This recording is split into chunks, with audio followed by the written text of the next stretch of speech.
All right, welcome to the Beard and the Bookie. As Josh asked for last week, we have appropriately put the facial hair in order. I am the Bookie Dan to the far left with very little facial hair. The majestic stache in the middle is known as Chico, and the beard all the way at the end, looking like a mountain man, is Josh. So, if you know anything about this show, it's that we can go all over the place. It doesn't have any real rhyme or reason. And because of that, I can only start with something that makes little to no sense. And that is a story that comes from straight from Halloween out of Texas. Jeff Banks is the Texas special teams coach. He is the only special teams coach in the country that makes at least $1 million. So what did he do with that $1 million? He thought it would be a good idea to leave his wife and kids for a stripper named the Pole Assassin.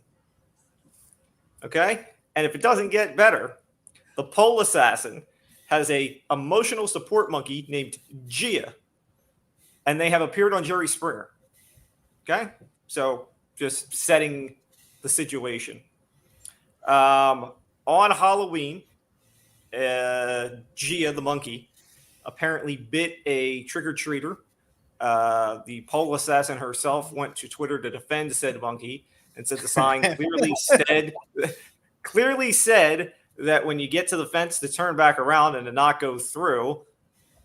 Apparently, kids can't read signs, went through and got a monkey attack. Apparently, child was not badly hurt, blah, blah, blah, blah, whatever. So what makes this even better is Banks was supposedly in consideration for the Washington State coaching job. And he would have a decision to make because if he wanted said job, he could not take the Pole Assassin and Gia with him because Washington State law prohibits the possession of monkeys. So no Gia, and I'm thinking if Gia can't come, the Pole Assassin isn't coming with him. So, I mean, it's a sticky situation Mr. Banks has caught himself in.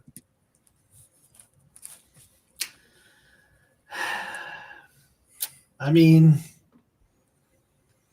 if I'm Mr. Banks in this situation, I'm already making $1 million as a coordinator for UT. I have a girlfriend with an emotional support monkey, and my girlfriend is a stripper. I don't know if this is like a college football story or a military story, to be completely honest with you. I know so many veterans right now that are hearing this story going, that's my dude right there. Like, I saw that shit. But I don't know. I think stay in Texas. If you're already making $1 million, if Texas isn't going to fire you for this stuff, dude, stick around. Head coaching is a way more stressful than a stripper girlfriend with a pet monkey. I mean, you don't have a pet monkey to console you in Washington State. Stay in Texas, bro. I mean, I'm definitely staying in Texas. As a kid, I've always dreamed of having a pet monkey, and if I get a pet monkey and a girlfriend stripper, it's a win-win for me. I'm telling you, dude. There's no reason. You guys are leaving out the most important part of it. It's not just that you have a monkey. It is a emotional support monkey. He is there to lift you up when you are down. He is there to turn the frown upside down. He's there to lift your sorrows. Or she, I'm sorry, Gia, whatever. Okay? It's not just a pet monkey. Okay? There's a lot that goes into this. And whoever said, I want to go to Washington State? Me. It's depressing. I did it. That's really nice there. Shut up. It rains too much. Okay. It rains more in Chicago than it does in Seattle, sir. I'm not going to Chicago either. I'm not going to eat lasagna pizza. Oh, yeah, that is pretty bad. I'll give you that. But if you're a coach for UT right now, you're going to need an emotional support monkey because you guys aren't good. Well, I mean, Sarkisian's going to supply the booze. So it sounds like you've just got a great party going on at UT. Why leave? Like, how are they not using this monkey to recruit is what I want to know. You would think McConnell screw the monkey. Have the whole thing. We already know that her and the monkey do the whole performance on the pole. Put that thing right at the 50-yard line for a halftime show. Yeah. Do you think Peter would get mad if he's an emotional support monkey? I don't know. PETA draws very fine lines with these things. PETA has issues with things that I didn't know PETA would have issues with, which we're going to get into shortly. So me and PETA, I don't know. Because Now- Oh, go ahead. I was gonna say, I think Gia the monkey would be preferred to Bevo because, fun fact, during the Great Depression, UT actually had to slaughter Bevo to feed the students of UT. It's a little fun fact about UT for you. Yeah, that's why we're on Bevo 75. But anyway, so I don't know. Considering everything we've laid out here about Mr. Banks and his morals, I'm not really sure that the NAACP is going to factor into his decision making. But nevertheless, they have sent a letter to the Players Association and all the professional sports asking players to reconsider signing with teams in Texas because of recent laws passed in the states. They pointed to the recent laws on abortion, voting rights, mask mandates, as all these reasons to avoid joining Texas because, as we know, in Texas, COVID does not exist. So, like I said, I highly doubt that Mr. Banks and that his moral compass sways to listening to the NAACP. Also, there's a small little thing called like state taxes that have some effect when it comes to Texas. Not really sure the NAACP is going to outrank that either. But hey, if you got a moral compass, stay out of Texas. Is the NAACP going to start offering NIL deals to players that decommit from Texas based on their response or based on their asking? I don't know. Somebody should ask Jesse Jackson. He still leads the NAACP, right? I don't know. Maybe. Yeah. I don't know. Couldn't tell you that one. Not my group. I don't know. Also not my group. Oh. Anyway. So, yeah. So what did we learn? Get yourself an emotional support monkey. Yes, 100%. Is this not the rally monkey? Because he got fired years back and he might be looking for work. This could be him. We don't know. Check his credentials. Look him up. It's true. It's hard times. Hard times for a monkey. Yes. Give him a hat. See what he does. All right. So we made reference to PETA. So let's talk about this. PETA, who apparently has a problem with everybody, apparently now has an issue with Major League Baseball. And they want to ban the word bullpen. And instead of sending your relievers to the bullpen, all right, because this is apparently a bad term and it bothers people, we need you to send your relievers to the arm barn. What? I don't have words. I mean, apparently they're more kosher with slavery than they are with bullpens. Like an arm barn, a barn where you store the animals that you consider to be mistreated by said farmer. So yes, let's take them to the place where they get abused instead of just the bullpen where they're at least allowed to roam free and stretch their legs. PETA's the most confusing goddamn thing in the world. PETA, let me tell you something about PETA real quick, okay? PETA has more animal kill shelters than anyone else. Like, PETA will rescue all these dogs, and then they can't rehouse them, and they have nothing to do with them, so then they end up killing them. Real cool, PETA. You guys are fucking amazing. There's your PETA public service announcement for the day. Fuck. Yeah, I don't know what PETA's doing or thinking. They're just trying to, get their name out there right now. Well, there's nothing really going on. No one cares about them. I get the things they're trying to save and do, but, just stay out of baseball and stay out of sports. We don't need you. Rob Manfred needs to send a letter to PETA saying, listen, I'm dealing with a potential lockout situation here. I've got 800 things on my plate. Fuck off. Okay? It's a bullpen. Go away. Like, I got to argue with the Players Association about getting a pitch clock and universal DH and all this other shit. And now you want me to try and get them to fucking change the name to Arm Barn? Go away. Go away. I don't have time for this. He's also handing out a piece of metal, He did hand out a piece of metal. That's a good segue, Chico. He did hand out that very piece of metal last night to the Atlanta Braves, who won easily in Game 6. I know our buddy Carl, I'm not sure if he's watching, he is a very bitter man because the MVP, Jorge Soler, becomes the third player in MLB history to come from a different team and then go on to win the World Series MVP. Obviously, Jorge Soler was a Royal that got traded to the Braves. So a little bit of bitterness there. This was a I guess a lose-lose situation in your eyes, Josh. I know you basically didn't want anybody to get the piece of metal, but I think ultimately, if one had to get it, you're happy with the outcome. I am. I'm mainly happy with this outcome because it wasn't Houston. As I have said many times and been very vocal about on this show, I don't feel like the Astros deserve to even be playing in Major League Baseball, which we've had many discussions about and everything. But there was a recent post that came out, and I'm actually trying to pull it up right now so I don't misquote this. There's a new tactic that can be taken when it comes to dealing with the Astros situation. As we saw, Manfred didn't really care. He doesn't care about his piece of metal.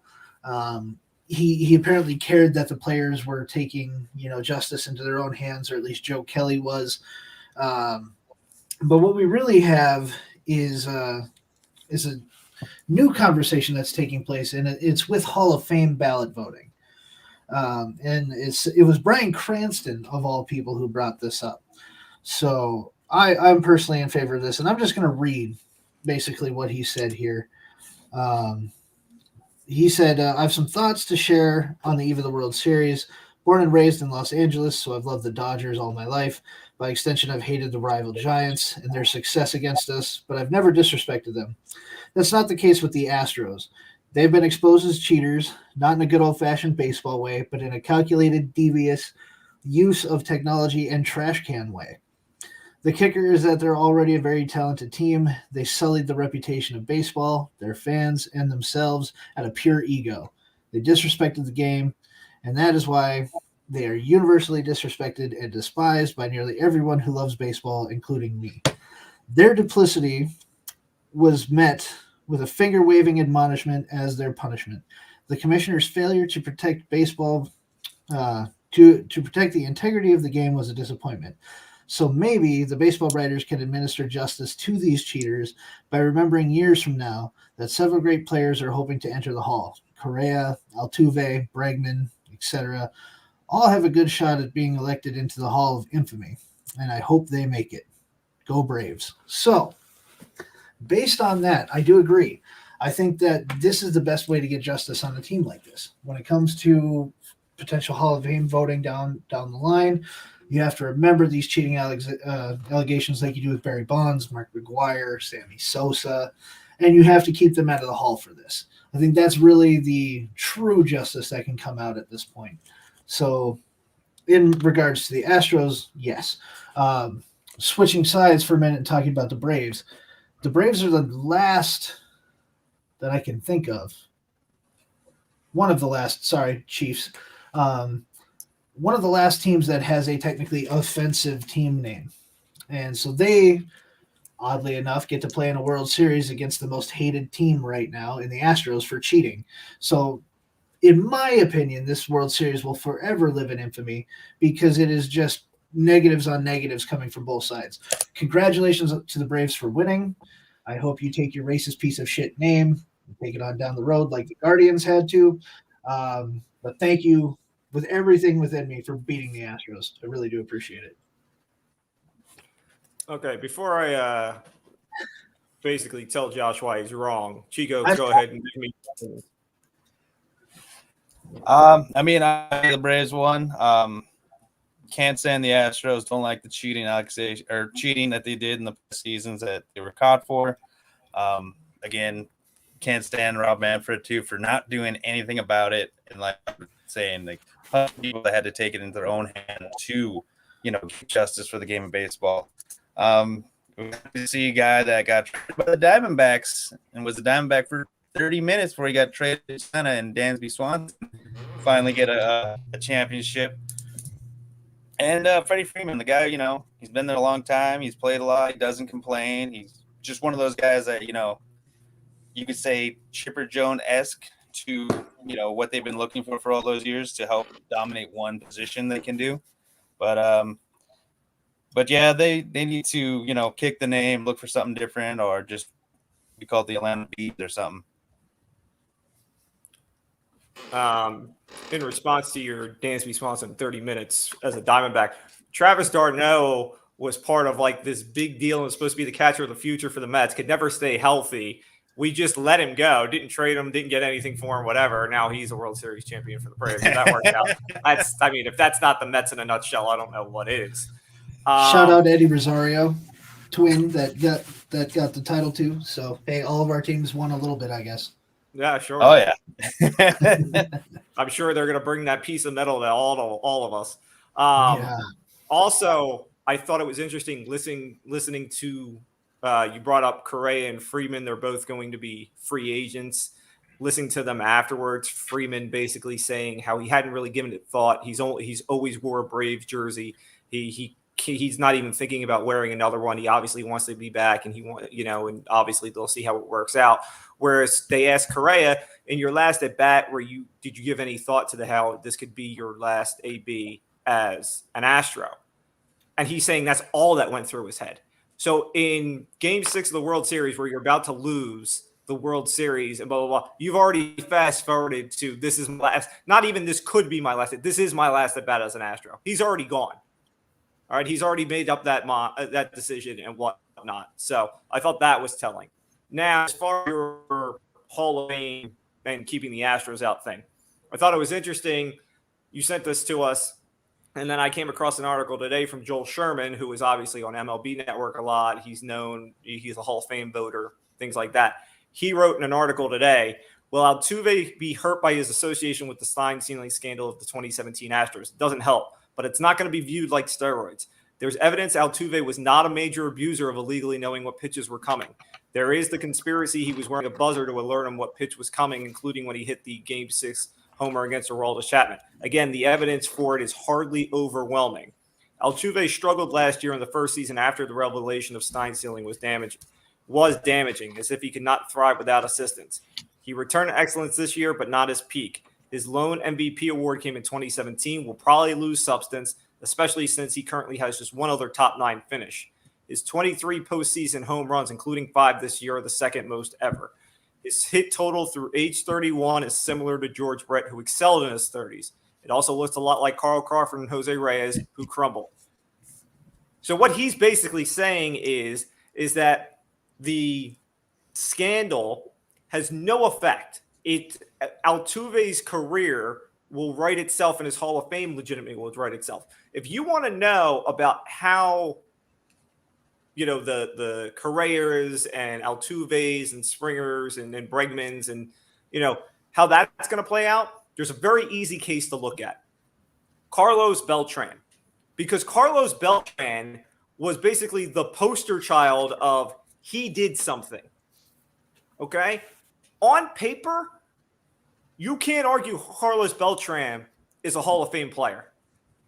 Carlos Beltran is one of the best switch hitters in MLB baseball history. So the Hall of Fame case, to me, isn't debatable. Now, are you going to blame him for the Astros thing, and is that going to keep him out? That remains to be seen. But if you want to know about Altuve and all those and if the trajectory is going to go, let's see what they do to Carlos Beltran. Because, like I said, they made Carlos Beltran, who wasn't even with the organization. He was about to be a manager at the time. They made him out to be the only poster child as far as he did something. So here's my only thought on that.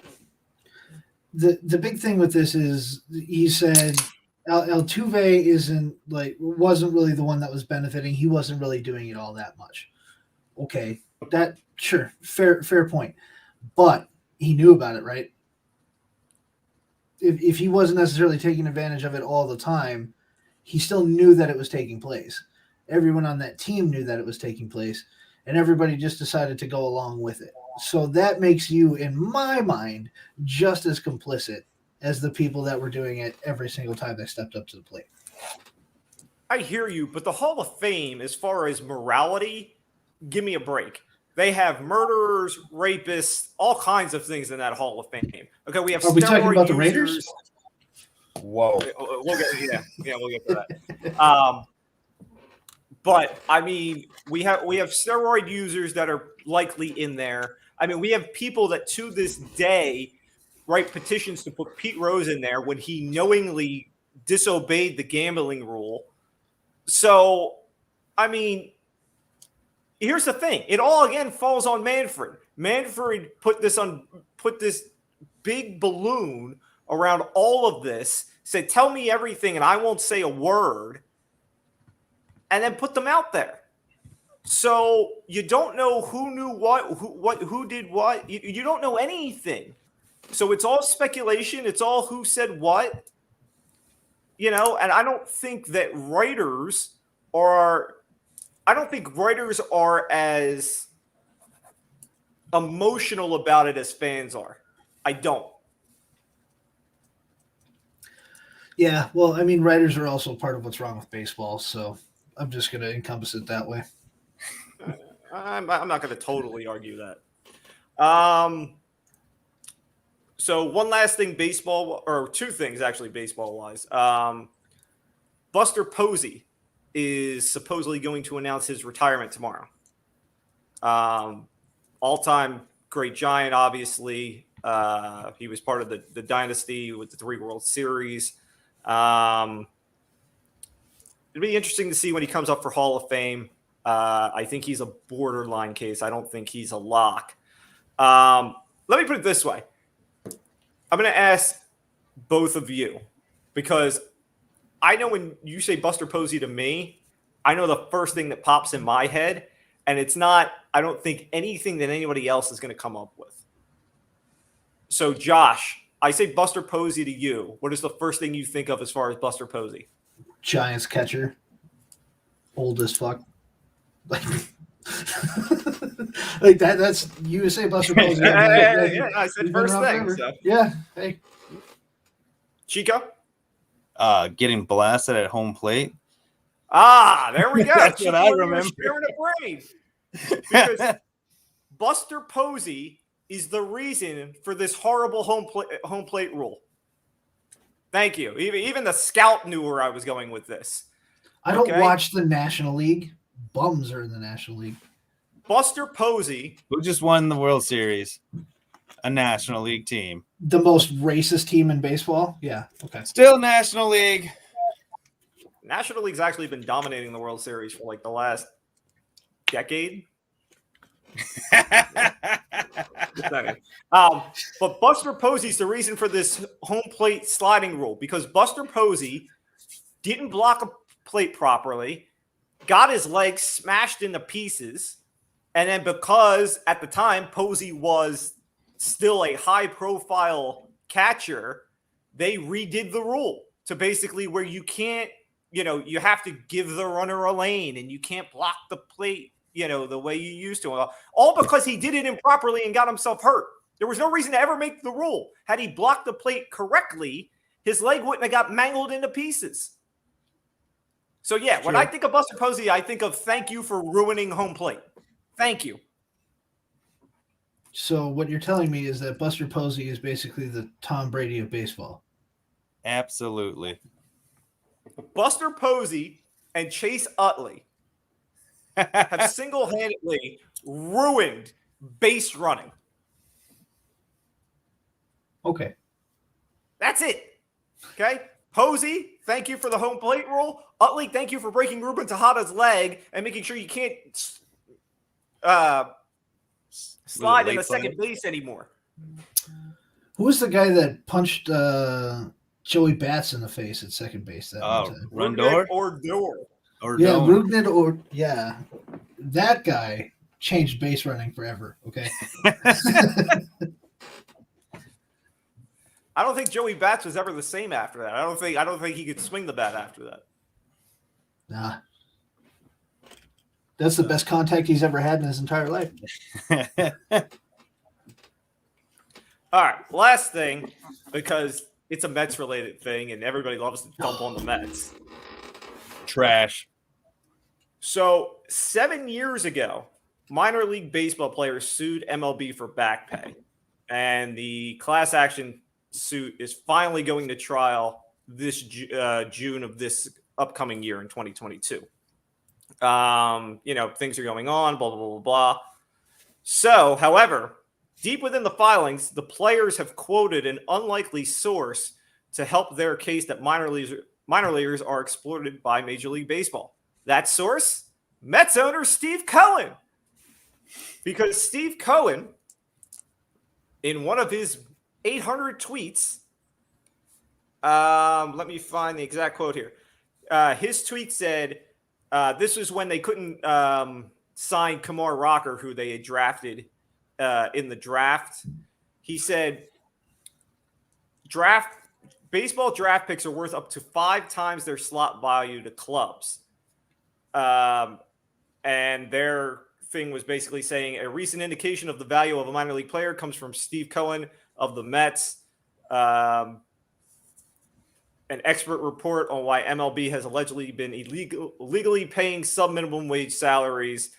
And MLB says that they don't dispute the low pay, but dispute the charge. It is legal because they pay minimum wage to minor league, blah, blah, blah, whatever. So, as long as we can help the little people, whatever. What a nice guy. Unfreaking believable. I wouldn't expect any less from a Mets owner. All right, so that's it for baseball stuff. Obviously, World Series ended yesterday, so now we'll get into qualifying offers. We'll see if anything happens in free agency in the next month before the lockout hits. Yes, a lockout will hit. There's nothing that's going to happen there. We'll see how long it lasts. Giants this offseason. Boom, calling it. Signs with the Giants, you said? Yep. I don't hate it. All right. Okay. Well, I'm not going to say anything else. I don't hate it. Sure. Where's he going? You can go to the Mets and help Lindor figure out how to play shortstop again? No. There's so many things wrong with it. You really want me to get on a Met rant again? Save it for later. I was going to say we don't have time for that. All right, a quick hockey thing. Because, we know how much our audience loves hockey, but this is something we can't exactly let skeet by. And that is a former Blackhawks player has come out and talked about alleged sexual abuse. Apparently, every guy on the team knew about it. It was the video coach. Allegedly, he sexually abused 2 of the players. This was back in 2010. 2010, I think, right? During their cup run. Some interesting things here about this guy. Let's see here.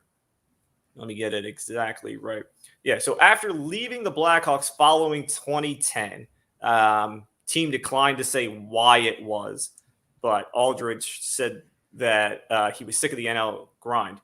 He joined a coaching staff on a boys high school team in Michigan. In December of 2013, after his second stint as a volunteer assistant coach there, he pleaded guilty to charges of criminal sexual conduct with a teenager. He was sentenced to 9 months in a county jail. A second lawsuit was filed a month after by a victim alleging that the Blackhawks gave Aldridge positive references when he was left the team and failed to report the allegations of abuse. A lot of things have come out from this. Stan Bowman lost his job. Joe Quenneville had to resign as the Panthers coach. Aldridge had his name scratched off of the cup today. What in the hell? What in the hell? Are we even surprised at this point? It's going to happen in every sport eventually. It was just hockey's turn, I guess. Reading about the span of this whole incident and how kind of everything has occurred and the fact that it took 11 years for this to get out is kind of alarming. I guess it's a little bit different when it's dudes, maybe. But what's interesting to me is the whole team. Talk about it. Yeah. But I mean, like, if you're getting ridiculed by the entire team because of this, and like everybody knew and nobody took it seriously, like that's a problem on a much larger scale. And I get it. Like hockey players are not that bright, but at the same time, it's Well, one of those situations where what are you gonna do? Like, I mean, in Beach's defense, I mean, it's not like he sat on it. He told the upper management who went to the legal team or whatever. They basically kicked it down the road and said that they had to file a report with the police. I mean, basically everybody tried to just kick the can, sweep it under the rug. He went to the NHLPA about it, talked to Donald Fear. Basically, that went nowhere. I mean, when he goes through every channel he possibly can and nobody wants to deal with it, I mean, then I can't blame him. It's not like he held it in. It's not like he didn't say it to anybody. And now we've got in a completely different aspect, we've got a DeMaurice Smith situation with the NHLPA, in which we now have players asking questioning, is this the guy that's supposed to be leading us when we have a situation like this? And somebody turned to him for help, and he got no help. mm-hmm. The whole thing is. I thought I read too that guys like Jonathan Toews and I forgot who else, but big guys on that team, vocal dudes that, it wasn't no fourth line goon you had out there. These guys were key components to winning those cups. Said they knew nothing about it, but yet everyone knew about it. I have a hard time believing guys that were your assistant captains and captains didn't know about it. Or why hasn't Patrick Kane said anything about it? Oh, yeah, that's right, because he has too many skeletons in his closet no one wants to bring up. Just go look at his high school tapes back in Buffalo. You'll see some shit.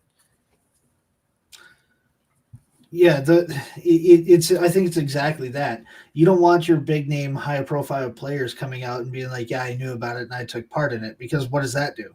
That hurts your entire brand at that point. So they're going to probably get away with playing dumb for now. If it does come out and there is some like damning evidence that shows that they were part of the group that was making these, anti-gay slurs and things like that, that's going to crush them at a whole different level.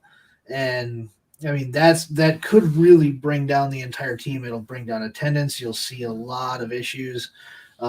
Kane with his rape charge and things like that. People don't forget, like, he's pushed it off to the side because he just doesn't say anything. But yeah, if he started naming names, if Beach came out and said like it was this guy, this guy, this guy, and this guy, and it was Taves or like a Kane, I mean that would. I don't think he'll do it, but if he did, that would be huge.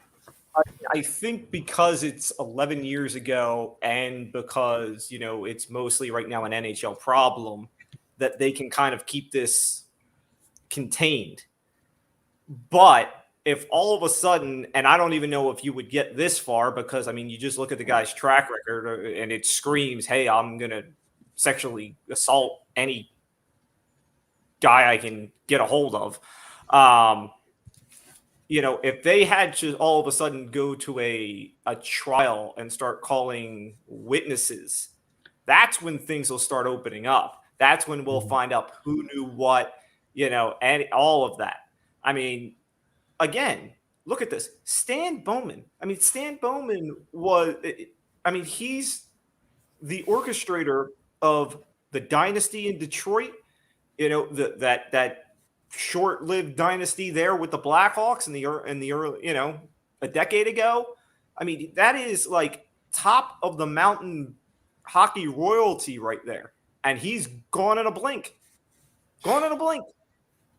And Donald Fair, who once ran the most powerful union in all of sports, the Players Association for MLB, is now probably going to get tossed out. I find it very hard to believe he's going to maintain his spot as the head of the NHLPA. Yeah, a lot of people are going to lose their jobs over this, and I'm okay with that. What I really hope is that the NHL, now that this has come out and really come to light, the NHL needs to take this more seriously than any other major sport takes this thing. They really should set that kind of standard. Because if they do that, I think that would be something that the NHL is already missing, which is, I mean, you have that respect at least of the fans and of the players to know that you're going to try and do things the right way or to correct something that wasn't done the right way in the past. So that's really the only kind of silver lining I hope we get out of this situation. I think. No, go ahead, Chico. I have a question. Did you say that guy got convicted of sexual assault on a teenager? Yes. And he only did 9 months? 9 months. Yep. That's Michigan for you, I guess, right there. Jesus. Yeah. Yeah. I think what you need is, remember with the Donald Sterling situation, a completely different situation, mind you, but remember how basically the Clippers basically threatened to not play, and then you had other guys from other teams basically saying this guy needs to go, and like it was basically a player uprising that he needed to go. This is what you need from the NHL. You need the players to unite, and there have been a lot of guys on a lot of different teams that said, we need to take a hard look at this and figure out how, where this went wrong. You need the players to go to – whoa, wait there. You need the players to go to Gary Bettman and say, you need to get involved. You need to figure out where this went wrong, who knew what, and we need all the accountability. We need everybody to get put out at the front of the line here, because getting a couple of people that were obvious out of the way, like Bowman leaving and Quenneville resigning, that's fine. But that's just the edge of the iceberg. There's so much more obviously involved in this. And I think it's the players who ultimately would have to push if we're going to get whatever is actually there to come out. All right. So moving on from hockey, obviously our listeners love hockey, which is why we did a hockey topic. Now we'll go to a topic Josh loves, which is basketball. Don't worry, Josh. It'll be quick. 2 things. Yeah, don't run away.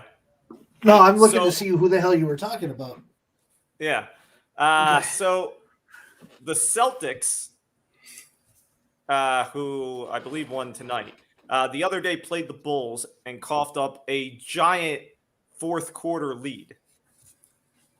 And after the game, Marcus Smart ripped Jason Tatum and Jaylen Brown, basically saying how they need to learn to pass the ball. Everybody wants to go one-on-one. They need to be players. It's not hard to figure out what we're doing, when they come up the court and they get the ball. Brown and Tatum have been discussed as like the next group of major NBA stars. There you go. Marcus Smart is kind of like the last guy from whatever threads of the Boston championships are there. Remember, Smart was a young guy when Garnett and Pierce won those. Smart has been there through all the battles and whatnot. Like, Smart is kind of like, while he's not a star, he is the leader and kind of the heart of that team. So if you were Tatum or Brown, who, like I said, are de facto stars, or at least being talked about, would you listen to anything that Marcus Smart had to say? No. But it makes sense from a post I seen earlier about I know they had about Blake Griffin. Did you see that one? I didn't see the Blake Griffin thing. I know the Celtics apparently had a players only meeting before the game tonight. No, apparently before Blake Griffin chose to go to the Nets last year, he was seriously considering going to Boston because of the chemistry or how the team looked. Called a close friend of his there, and he told him that the chemistry is terrible on and off the court with this team. Stay as far away as you can. So to me, it makes sense why Mark Smart would come out and say that if they can't do anything.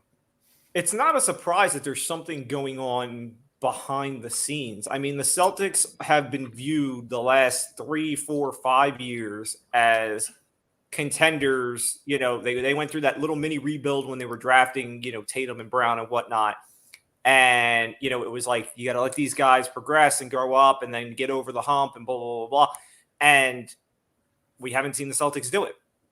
First, it was trying to get past the Sixers. Then last year, it was the Bucks, and it was the Heat. And there's always something that's preventing the Celtics from going to where they're supposedly supposed to go. So, yeah, I'm not totally surprised that there is an issue. What I am surprised is the fact that Marcus Smart, who, again, is the only guy who has any experience of winning anything on that team, is being so easily dismissed. I mean, it is kind of that generational gap from the sounds of this here. Obviously, we all know I don't care about basketball, and as the fantasy basketball champion, I mean, that should tell you everything you need to know.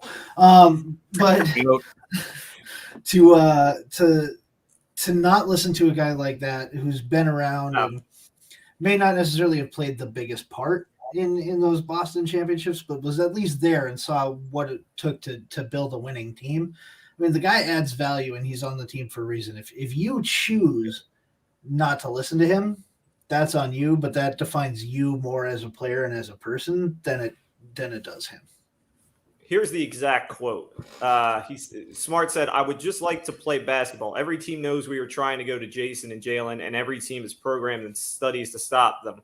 I think everybody's scouting report is to make those guys pass the ball. They don't want to pass the ball, and that's something they're going to learn. They're still learning, and we're proud of the progress they're making, but they are going to have to make another step and find ways to not only create for themselves, but create for others on the team, to open up the court for them later in the game where they don't always have to take those tough shots or tough matchups when they do get the one-on-one and see the trap." Just reading that, it's something we've been asking for them to do when they're learning. We just got to continue to help those guys and to help our team. So, you know, when you get the full quote, it wasn't like he threw them under the bus. He said, "Guys, we're asking you to just look, you know, expand your game a little bit to help all of us to take that next step. That's what we're asking you to do. Don't play hero ball." I don't think that's such a hard thing.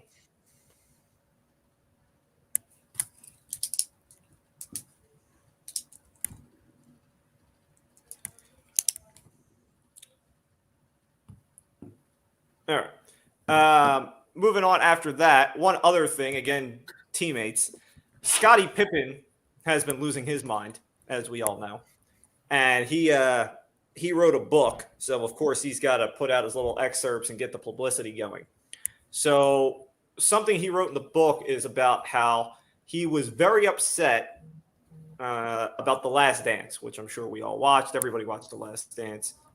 It was on at a time that we had no sports, so whether you liked it or not, you watched it. Pippen said it was a disgrace at the way that him and the other Bulls teammates were depicted. It was all about MJ. MJ would have never been MJ without him. And MJ was condescending when he said that Scottie was the best teammate he ever had. Scottie Pippen has lost his goddamn mind. Okay? MJ was MJ before Scottie got there. Okay? And why MJ probably wasn't condescending in saying that Scottie was the best teammate he ever had, because when you look at the teammates that MJ had, I mean, who you taking over Scottie? Steve Kerr. I'll hang on Steve Kerr. Love my Steve Kerr. But anyway, what was Scottie without MJ? I mean, he went to Portland when he still had tread on the wheels and couldn't do nothing. And then when you read into it more, okay, this is Scottie just being bitter, okay? Because Scottie makes reference to when the Bulls brought him back and he wanted input and how the team was being run, and they basically told him to kick rocks. So you're bitter. You're fucking bitter, and now you're pissed off because apparently MJ got $10 million for The Last Dance, and nobody else got anything, even though the footage was of everybody. Well, yeah, because guess what?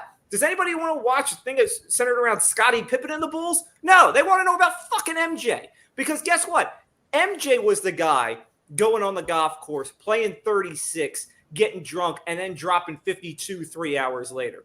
Rodman got a whole episode because Rodman was the one that went on a Vegas binger, came back, and then pulled down 15. Scottie Pippen was the guy who took a dumb contract and got underpaid and then was pissed off about it. So what, I'm going to center a show around you, Mr. Intellect? Shut the fuck up. To be fair, Scottie Pippen is like the Zoidberg of the Chicago Bulls.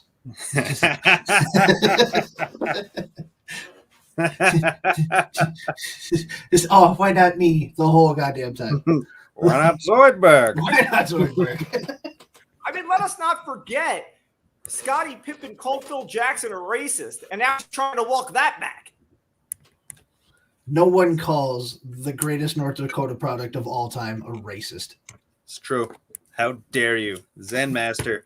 Yep. Is the same guy that sat on the bench because the ball wasn't going to go to him? Yep. No, it's the same guy who came out of a playoff game for a migraine. He couldn't see, all right? It was all dark. Should have gave him some Midol for his cramps. Bitch. I don't want to hear him. Get out of here. Done with him. All right, let's move on to things that are more important. So, college football came out with their playoff rankings last night. What do you know? The 4 looked really similar to something I said it would look like last week. Like, Whoa, The no. Michigan- Chico said it. calm down was with this. Okay? Like, who was Stealing all the that said, Stache's credit. The winner of Michigan State is going to be in the 4. I said that. Yeah, like, oh, God. So, anyway. I refuse to give you any credit. Yeah, well, that's obvious. But here's what I want to get to. I told you Top 7 right we're going to here. be back. You didn't listen. It's true. You All don't right, believe it. right now, Cincinnati to make the playoffs is plus 145. They are 6th. I told you they're not getting in. Good luck. They need a bomb to happen on college football for them to get in. All right, I told you they would never be in the 4 when it came out. The committee put them 6th because they know a bomb has to happen for them to get in, and it will not. So you can sit right there. This is the one I want to talk to you about, Josh. Your Alabama, right now, at number 2 in the playoff, plus 140 to not make the playoff. Yep. I want to tell agree. you how, and I want to tell you why I think you can play this, and if you're a hedger, get out of it. Because you can play the 140 right now to not make the playoff. Okay? Assuming Alabama doesn't trip along the way here, they're going to get to the SEC championship and play Georgia, assuming Georgia doesn't trip. Okay? That game is basically Alabama making the playoff, not making the playoff. And more importantly, I think the line isn't going to be very big. Like, it might be a pick 'em. It might be, it'll be under a field goal at worst. So you can take the plus 140 right now to not make the playoff.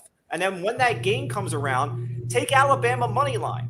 And that way you're hedging yourself and you're dictating what kind of profit you're going to get.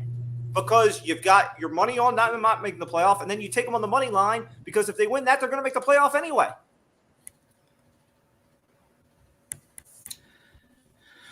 My main concern with your whole logic there, you're not necessarily wrong, but my concern there is going to be Auburn, honestly. Not because Auburn's a good team, because they're not. But more so because Auburn... It's the only threat they've got left. Pretty much. Yeah, I mean, it's the only team that could still potentially beat them. And Auburn loves beating Bama in Bama's down years and then acting like it's just the greatest thing they've ever done. So, yeah, I could very easily see that happening. Here's why I have 2 words for you why I don't buy Auburn winning. Bo Nix. Bo Nix. Yep. That guy's good. Okay. Yeah, did the scout come on here? I didn't know we had him on. Is he feeding you reading the takes scouting now? report on Bo Nix. Oh, yeah. I'm sure it's Oh, great. He has him All right, ranked so just as high as Kaiser. Yeah, good take there. Michigan State is plus 600, even though they are in the top 4 right now to make the playoff. Obviously, they still have games with Ohio State and Penn State remaining. It's still a very difficult road for them to remain in the 4. That's why nobody should go spazzing that they were in the 4. Beating Michigan got them in the 4. I told you that would happen, but them staying in the 4 is unlikely because they've got a hell of a road to get through. Oklahoma is the interesting one. Oklahoma is in right now. They're plus 120 to not make the playoff. I kind of like that because we know Oklahoma's history. Like, Oklahoma has had some scares already. Oklahoma usually trips up somewhere along the line, and if they lose, they're not going to get in.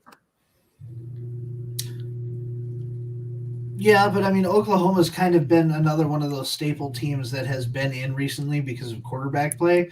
Granted, quarterback play this year is not anywhere near what it was when they had Baker or Kyler or any of that, or Jalen Hurts.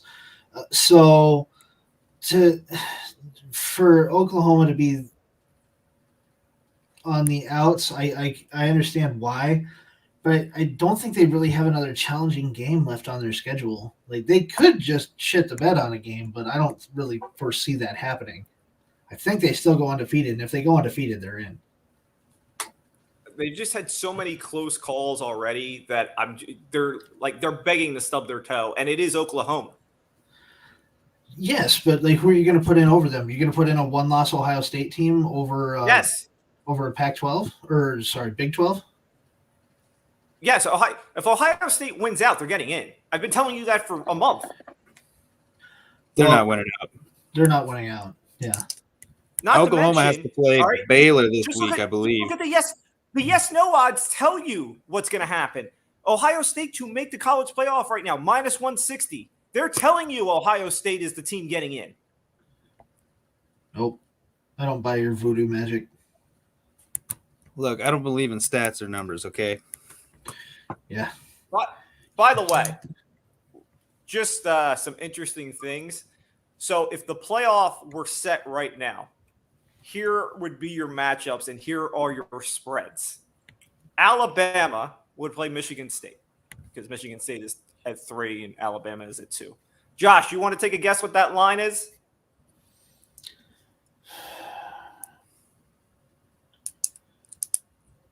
I think it's probably going to be lower than what it actually is.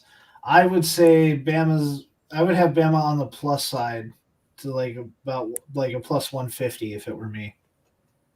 And minus 175 probably for Michigan State. So you think That's Michigan me, State though. So you think Michigan State is favored? Yep. Okay. Chico. I would say Bama's plus 8,000. I mean, minus 8,000. Minus 8,000. Okay, I'm not asking for money lines here, people. I'm asking for a number, a spread. Spread. Oh, I think Bama is gonna be favored by 42. No, I'd say Michigan by 3.5. What? Okay. Yep. Chico was a lot closer than you are. I don't know what crack you're smoking over there, Josh. I fucking watch my team. I know how bad their defense is. Alabama, if the playoff were today, would be 18.5-point favorites over Michigan State. Holy Christ. I believe the it. Michigan line. Holy shit. They would put 25 on them easily in the first. The Georgia-Oregon game. You guys want to take stabs at that spread? I'm going to put the over-under at 200. 24.5. I would say Georgia favored by 14.5. All right, you guys were in the range, 17.5. Now, okay, just to play devil's advocate here, because, I'm the one that always bashes on Cincinnati and telling you Cincinnati's not getting in. And I know there's a group over here that loves the non-power 5. Oh, Cincinnati needs to get in. Oh, they're undefeated. They deserve a chance. Here are the projected spreads for Cincinnati playing teams. Cincinnati against Michigan State, they'd be favored by 5.5. Cincinnati against Oregon. What am I waiting? What? Cincinnati's favored by 5.5 on Michigan State? Yes. Get the fuck out of here. Okay. Cincinnati would be favored over Oregon by 3. Cincinnati against Michigan is a pick'em.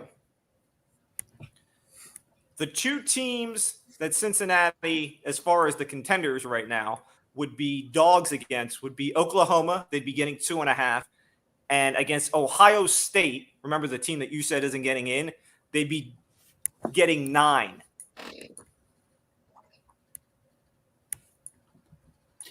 I'm really confused. Why are you confused? What? Those are projected, by the way, obviously. Yeah, obviously they're projections, but they honestly believe that Cincy would be a 5-point favorite against Michigan State. That's what that's what they're projecting at the moment. They've only beaten a piece of shit Notre Dame team. True. That team And was terrible and trash. And to You this can't hurt point, him with that. Yeah, you can't. And to this point, already Michigan heard him State enough. is only beaten Michigan. And as everybody here will tell you, we're not surprised that Michigan lost. Harbaugh's So always it's think not I like would against take- Michigan a whole lot of I would stock. take Cincy against Michigan State, though. I don't like it. I do. I think they could. They could keep up with them. That line actually does make me question my I stance don't- on the Bama Michigan State game, though. So Yeah, I don't know that I would take Cincy against Michigan State, but Money line. I don't know. maybe the money line. Maybe. Anything else besides obviously the playoff from college football this past week that you guys wanted to discuss? There wasn't anything that overly jumped out to me worth discussing, but go ahead. The only thing I can think of is, why did Ohio State feel the need to rush the field after beating Penn State? Why? Is that just what they do now? It's a rivalry game. Okay. That was never really in doubt. Yeah. That's the only thing this weekend that I was like, you're Ohio State. You rushed the field on Penn State in a game that you won easily. Doesn't make any sense to me, but okay. That's all I have. Yeah, the only thing I have is that Iowa is completely dead. Yeah. There's no sense to ever talk about Yeah. Iowa again. Nope. They've completely lost all anything. So that's done. What is this? Wake Forest ridiculous ranking. Why is Wake Forest ranking ridiculous? They're They're a ranked good team. 9th. I would say they score about 800 points a game. Yeah. Yeah. I was like, why is it ridiculous? Do you think they should be higher? USC had some bad news. No, Their I'm not star saying it's receiver ridiculous. going out for Chad the is year. saying it's ridiculous. No, I'm asking them. Do they think that they should be higher or lower? It's I'm confused. I'm assuming lower. Maybe I mean, they're 14, undefeated but and they're I don't know. 9th. They're I mean, where would you want them? just So- barely inside the top 10. They're it's not like they're scaring in one of the top 4. They're fine where they're at. Just saying. But if Cincy could USC be had at some 6. bad news for them this week. Their star receiver went down this year earlier in the game, I believe, and now he's out for the year. Oh no. Poor USC. Don't you worry about that Michigan State game, okay? I All got right. a second guess. Anyways, So let's move to the NFL, where plenty of things happened this past week. Let's start with the injuries first. The Saints lose Jameis Winston for the year. He got horse collared and broke all kinds of stuff in his leg, so that didn't work out real well. And Derrick Henry apparently has a toe issue, and he is done for the foreseeable future. Supposedly would be back for the playoffs. It remains to be seen. I didn't take the Titans seriously to begin with, so this doesn't completely affect my, where I was with the Titans. As far as the Saints, they beat Tom Brady again. That's not a surprise. And now the question is, where do they go? Do they go Taysom Hill? Do they go Trevor Siemian? Do they call up Phillip Rivers, who is petitioning for a job because he needs to get rid of his 47 kids? I mean, I think that's the real question. I mean, Simeon's not bad. The guy played decent when he was in Denver. I think we've already seen what Taysom Hill can do, and obviously he's not a quarterback. He got beat out by Winston, which should have been a competition anyways. But I say you go with Simeon, or hey, bring in old man Rivers, just see what he can do, see if he can run that offense.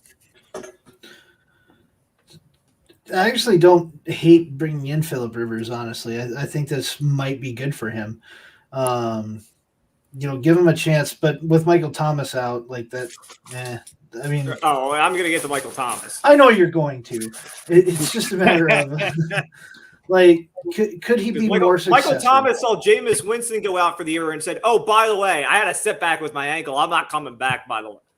Yeah. So, just in case you guys had any ideas. With the two quarterbacks they got there, wouldn't you do the same thing? Yep. No, if I was the Saints, much like a bunch of other teams I'm going to mention, I would have traded him already. Well, we're past the deadline. It's obvious so he doesn't want to be there. So what the hell are you doing? Deadline was yesterday. Yeah. Why are you bringing up old shit? Because we don't do a fucking show yesterday, you pricks. Oh. If we're going to complain about trades, let's talk about how Danielle Hunter's out for the rest of the season, and the Vikings 2 days prior to that game decided to trade Stephen Weatherly to the Denver Broncos, and now we have no depth at defensive line, so I don't have a replacement for Danielle Hunter anymore. Hashtag fires Griffin. Bring him back. He's already playing on the opposite side. I don't have anybody to cover for him if he moves over. I'm an inch short. Josh, being as you and I sat there and watched the debacle that was that Cowboys game, does it really matter? It matters until he gets fired. I mean, who else is going to get hurt? Who else is going to get replaced? Is Justin Jefferson going to be sitting on the bench for fucking Olabisi Johnson? Like, what other nonsense am I going to have to deal with this team now? Like, I don't want to talk about the Vikings anymore. That wasn't even a game. That was just a struggle. Like, nobody. Rush. GOAT. Yeah, no, he's not the GOAT. Mike White's the GOAT. Okay. Mike White might have been the best draft pick that the Jets have done in the last 10 years. Yeah. Better than Jet Blue Wilson. That kid's good. Ask the scout. Yeah, he's great. He talked about it on our Apple show on Sunday. Came on talking about how he has faith in Zach Wilson, even though last time he had a shitty quarterback for his team, he left them for a whole new team. Tried to blame it on another player. Yeah. It's the only time we'll let the scout on the show is when we need no loyalty with that guy. Anyway, sorry, what was your initial question? So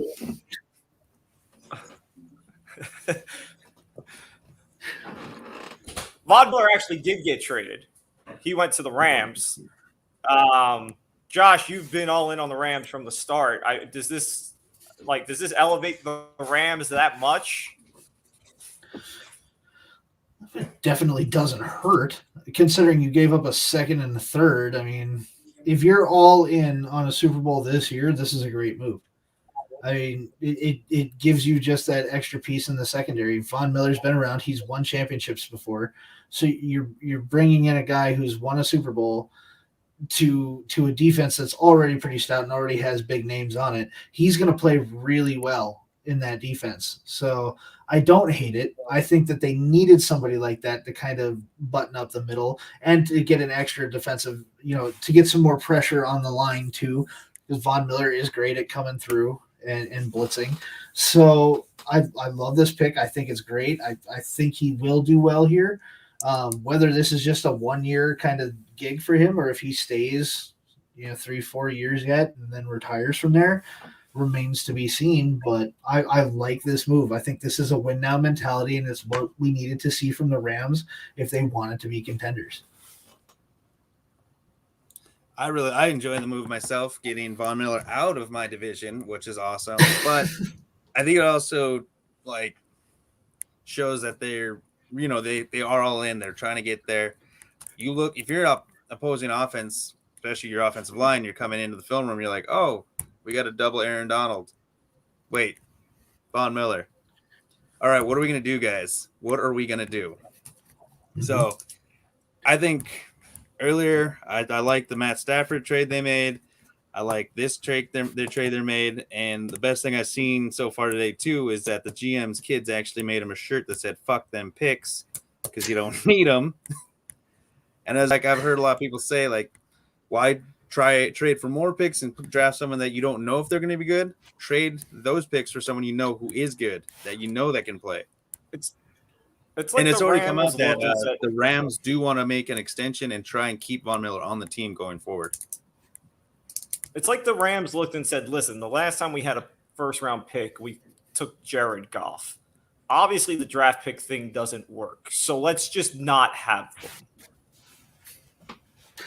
They still have their first-round pick, though, and kind of like no, they don't. The scouts break. Well, oh, no, fair. They don't. Anyways. Fuck them picks. Fuck them picks, sure. I don't think the Rams have a first-round pick for 5 years. You don't need it. Don't need it.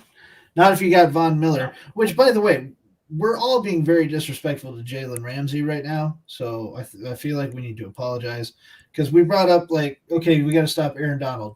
Well, now we got to stop Von Miller and Aaron Donald. I didn't say well, we can't throw it either. He speaks for all of us. Therefore, we First off, what are you going to do to stop Jalen Ramsey? You just can't throw it to your number. It's not like he's blitzing. You got to worry about who's up front. And then when you're the quarterback, you just, where's my star receiver? Well, I can't throw it to him tonight because he's going to be locked down. Let's pick on this nickel guy, maybe. Yeah. So let's see how that works out. Von Miller was the only trade of mention. There was talk of a big name, I think. Moved. Melvin Gordon?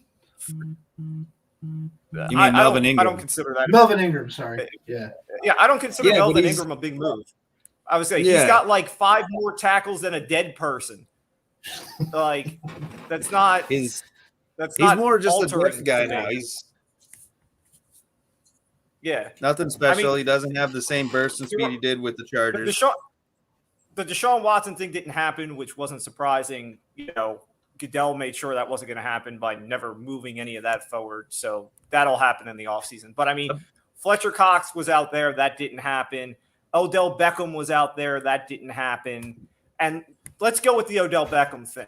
Because on yesterday, Odell and a guy we talk about a lot on this show, his BFF LeBron, went to Twitter saying free Odell. Then Odell's daddy goes to Twitter and puts out an 11-minute video talking about how Baker can't find his damn son and that this is Baker's fault.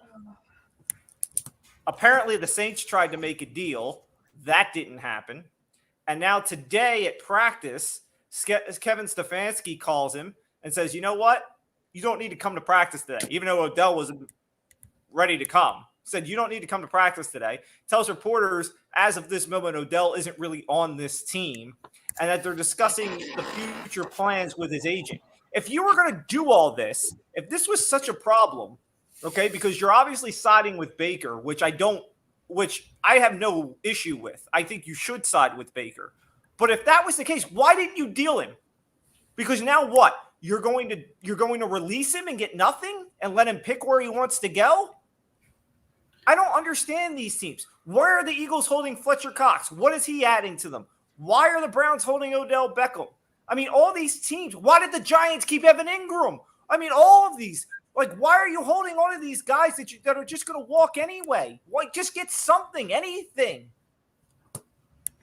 Oh, now you will just take anything. When I send you a trade, you don't take nothing.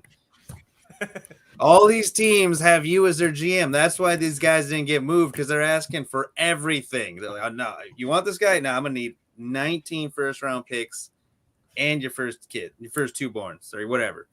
To be fair, the last time I took a trade from you, Patrick Mahomes was still good. Now he's shit. So that's not on me. I just seen the future, so that's why I was like, I got to get this guy out. That's but I got Aaron Rodgers, so look what's happening now. Because since you we'll get to the Aaron Rodgers thing in a moment too. But Josh, since you brought up Mahomes, okay. Again, we were on Apple, so I don't blame most of you for not being there. Had you been on the Apple thing that we did Sunday night, the amount of money me and Josh handed out on that show is obscene. Obscene. Between the bets we gave out on the Vikings game itself that you would have cashed, between me telling you what to bet the following night on the Giant game that would have cashed, it was just all the money for you. But I digress. As far as Patrick Mahomes, it's very simple. They have no run game, which they never really had. They have a defense that can't stop a nosebleed. And what other defenses are now doing is going, listen, you want to beat us? Okay, fine. Go 10 yards at a clip. You're not getting a 50-yard chunk. You're not getting down the field. All right, you're not going to do a little slant pass and take another 40. No, we're going to keep everything in front of us. You can get 5, 8, 10, 12 yards a chunk. We'll let you methodically move down the field, and let's see how you like that. And what you're seeing is impatience. Impatience, because they're not used to this. They're not used to this. And what it's doing is it's making Mahomes hesitate. Like, he looks down the field and he like fights the urge to have to check down. He doesn't want to check down. He wants to move the ball down the field. I mean, he had the first touchdown he threw to Tyreek Hill in that Giant game. He had a receiver wide open to his right, just waving his arms. But instead, he held it, waited for Tyreek to go along the back line, and made a difficult pass that Tyreek was able to catch. The drive before that, they work all the way down the field, and he ends up throwing a pick because he ends up doing a jump pass into traffic. Okay, yeah, it hit off the receiver's helmet. It's not totally his fault, which I'm sure his mom went to Twitter immediately and let everybody know. But, I mean, he makes a play more difficult than he is. The patience is the issue. If he could take a breath, see what the defense is giving him, and just take it, they would be fine. But he refuses to do so. Just further proves the point that Mitch Trubisky is the best quarterback from the 2017 draft class. But yeah, you're absolutely right. Hey, Watson is a third string quarterback on a 1-7 team. Mahomes leads the league in interceptions, and Mitch Trubisky hasn't thrown an interception all year, and his team's in first place. Okay, right. Has he played? And as far as the that's beside the point. The scout talking about the offensive line isn't good. But guess what? When they're basically telling you to just throw it in front of us, do what they do with all these other quarterbacks. Look at what Cooper Rush did on Sunday night. Look at what the Cowboys drew up. 3-step drops, get it out. Get 8 yards at a time and move it down the field. Guess what? Patrick Mahomes could do that with freaking ease if he wanted to, but he doesn't. Yeah, something within Mahomes' mindset. I think he got spoiled by Andy Reid's offense with just a bunch of speed at wide receiver and a running back. So I feel like he had these plays all drawn up that he liked, that he was comfortable with. He never really had to utilize his checkdowns ever. Now that he's being forced to use them, he's uncomfortable. He's not playing the same way that we've seen it. The only thing that I can hope for, as a fantasy owner of Mahomes in multiple leagues, is that he figures this out and calms down a little bit in the back half of the season so that, I maybe still have a chance to get some actual fantasy points out of him in the future would be nice. I don't think the scout watches games. He's in this chat going, his receiver can't run 3-yard routes. They're all speed guys with no hands. What were Tyreek Hill's all his catches in that Giant games?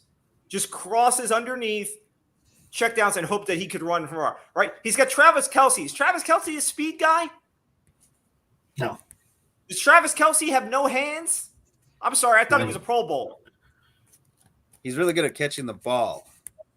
But what do I know? I'm not a scout. None of us are, okay? Yeah. What do we know? We're not scouts. I think Mahomes I think he got an invincibility complex. Like he did, I talk about Kyler and Lamar with this whole throwing the ball up, off their back legs and, it falls in. And we talk about how great of a pass it was when it really wasn't. That was Patrick Mahomes. Patrick Mahomes was just throwing the ball up, throwing sidearms, throwing no looks, and it was all working. And we all thought it was the greatest thing we've ever seen. But now all of a sudden when defenses went, you know what? No. I'm not going to let you just play Madden. All right? Yeah. We're going to stay back here. We're going to drop 8, 9 guys because you can't run the football. All right? Fit it in windows. Now, all of a sudden, it's getting a lot harder. And unlike Murray and Lamar, Mahomes can run, but he's not going to beat you with his legs bursting out of the field trying to get 30 to 40 yards, a gain. So he has to sit back in the pocket, move around, try and get extra time. So you can just sit back there with your defense and rush 4 at a time and try and flush them out. But that's the thing. Mahomes used to use his legs a lot. Like he wasn't Lamar or anything, but he used his legs a lot. I think the injuries have kind of gotten in his head as far as I don't want to run. Because when he was running, even look at Monday night. He had a run, and then on the sideline, he might have stepped on a teammate's ankle or something. But like he messed up his ankle. Like he ended up hobbling back to the huddle, and it took him a couple of plays. But I think he's concerned about running because that's where most of his injuries have come on runs. I think the biggest thing here too is we need to see some of that old school Andy Reid who's able to adjust his playbook and adjust his play style to kind of fit the new need. I mean, that was always his thing, is this guy's the most prepared coach in the NFL. Right now he's getting caught with his pants down while he's eating 2 cheeseburgers. And, we just need to see that improvement in that change up in the way that they're doing the play call. So they got exposed this season. I'm really at this point just looking at the Chiefs as a outlier for anything magical to be pulled off in the second half. But maybe next year we kind of see them revitalized, rejuvenated, and playing a different style of football. I can definitely see that happening. They have the Packers this week. Aaron Rodgers came out today that he was positive for COVID. This is really interesting because, if you remember when he finally came back, he talked about how he was immunized to COVID. And apparently he petitioned the league. He got a alternative method that he wanted the league to take as a accepted form of the vaccination. The league told him, hell no. And now, obviously, he's got it. He's out. Jordan Love will be the quarterback for Green Bay. Twitter immediately went to Aaron Rodgers' fiance because she's one of these holistic medicine people. And they have it in their head that she got Aaron to take one of these weird alternative vaccination things.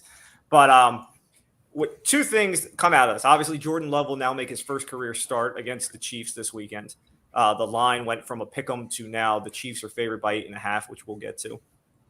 Also, it will be interesting to see what happens with Green Bay because Now we know that Rodgers was unvaccinated, and we have never seen Aaron Rodgers with a mask.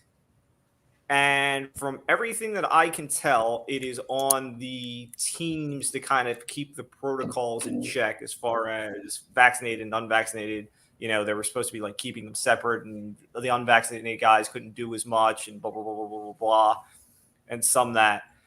But like Green Bay could get seriously fined in this situation.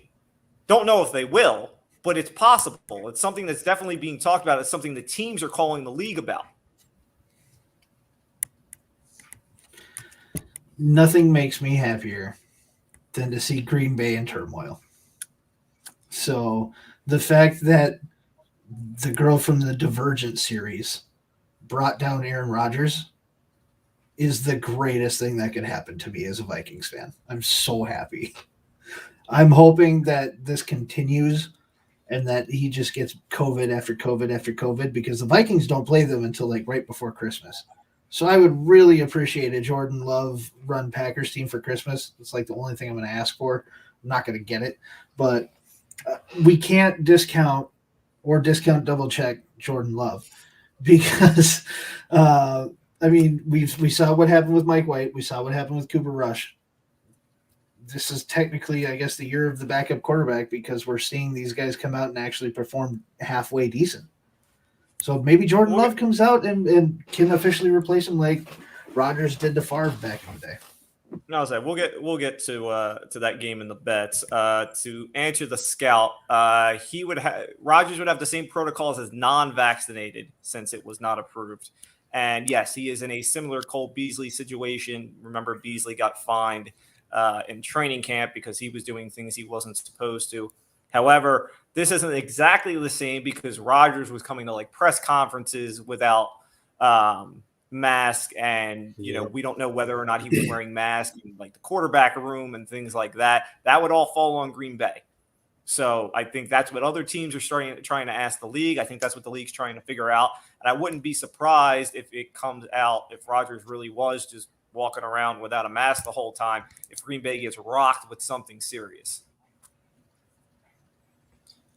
Yeah, I could see that. I mean, I hope he doesn't have it long, because Aaron Rodgers is my quarterback in a few of my fantasy leagues, so I do need him. But it's just a weird situation there. But I hope the best for Jordan Love. I was a big fan of his coming out of college, so I'm excited to see him play this week. Speaking of bad things, let's get to Henry Ruggs. Henry Ruggs is, how can I put this? A fucking idiot. Chico, you are our Vegas insider here, so Sweet. you would know the road that Ruggs was going down. 156 miles an hour. Is that even possible on that road? Yeah, I mean, at that time of day, he was doing. there's nobody out there. But it's you can get up that in the car that he had, and I'm guessing it was probably a little bit more souped up than your standard Corvette you probably could take off the lot. But yeah, to go that fast on that road is possible, but I don't recommend it to anybody. Yeah, I'm not sure that the 156 is a recommended speed at on it any actually road woke my buddy up who lives on that street, so he got to kind of see the aftermath of it the other morning, because he was getting ready to go to work anyways when he was waking up. So it was like 3:00 in the morning, I believe, 156 miles an hour. His blood alcohol content was twice the legal limit. 161. Yeah, 161. Yeah, he ends up killing a woman and her dog. I'm surprised PETA That's isn't the on worst this one. part. Yeah, where's PETA? Yeah. Where you at? So he obviously the Raiders released him less than 24 hours after the accident. He is facing 2 felony charges. I think I saw something with everything he's facing. It could be up to 41 years in prison. His football career is over, and his life is over. Because if you don't think he is about to be the poster child of stupidity with athletes, you are gravely mistaken. You do not do this at that speed without alcohol, kill somebody, and get away with it. It's not going to be a slap on the wrist. No. He's not John Jones. He's not getting away with this. And we haven't had anything like this in the NFL. What? Since Aaron Hernandez or something. Aaron Hernandez the last thing I can remember was the Hernandez, or most of the time it's a guy that's retired and it happens and you're like, oh, and then it falls off, the side because he's not playing. It's not a guy that's 22, 23 years old coming off of, being a first round pick in the top 10 or whatever, top 20. 4. I think he was pick 4. Yeah, he was up there. Yeah. Here's the biggest thing with this is, we talked about the Aaron Hernandez thing, and the Aaron Hernandez thing didn't really blow up until they started investigating, started to find more things, and started to piece things together, and then it became a big deal. You think of like other things that have come up along the way, the Ray Lewis situation and things like that. The only thing I can think of that this is even remotely on the same lines to is Ray Rice, because there is video. We saw it. Everything else was sort of, we were told that this might have happened. And then it got involved with lawyers and everything else. And then, there were either payoffs or who knows what. Okay.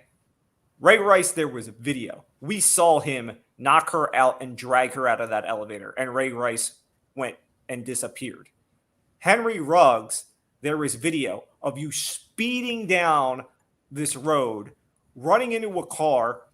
The car is basically going up in flames and you murdering a woman. There's no shot. None. Yep. Rough time to be a Raider. When you go to your preliminary hearing and the judge says this is the worst thing I've ever presided over, you're done. You're done. Yeah. Speaking of the Raiders, by the way, real quickly. Sorry, Chico.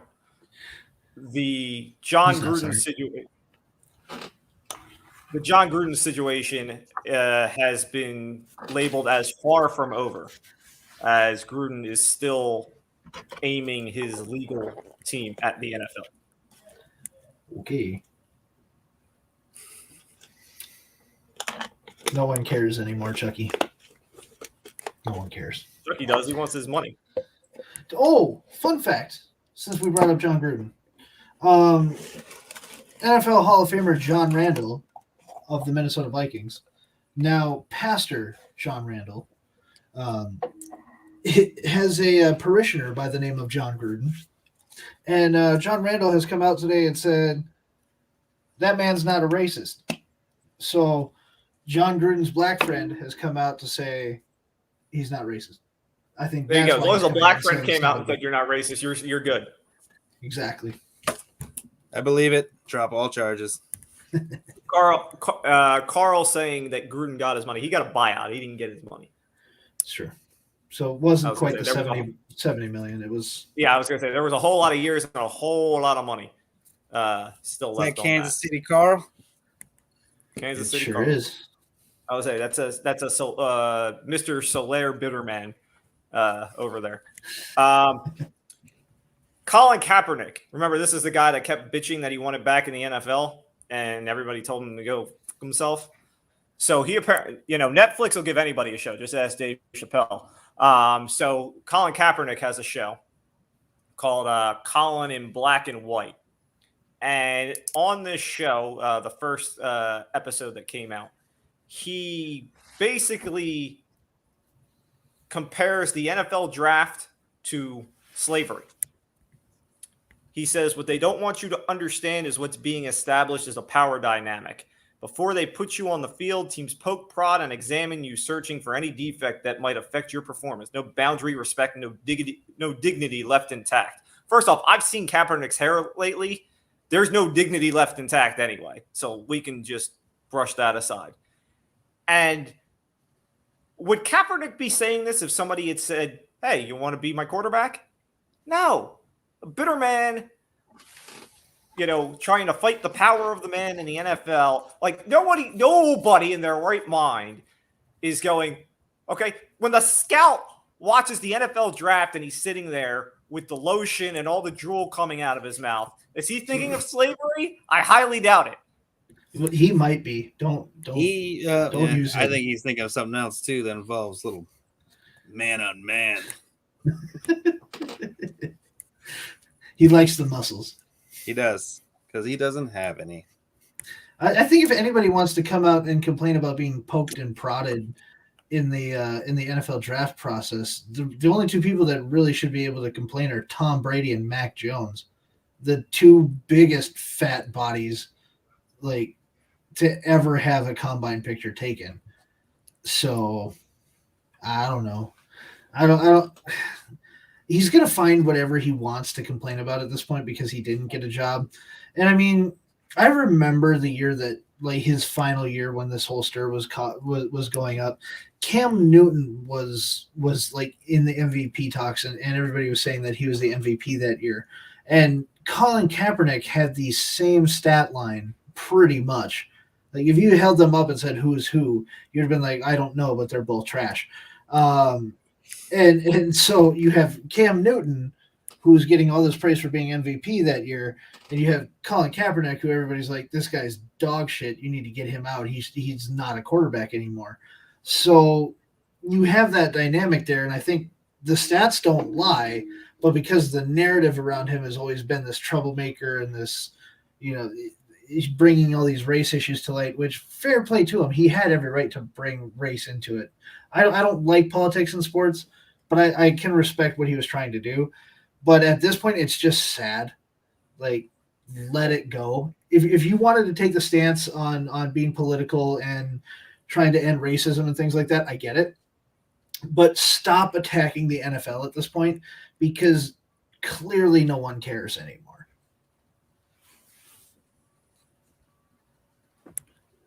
That was what is go ahead.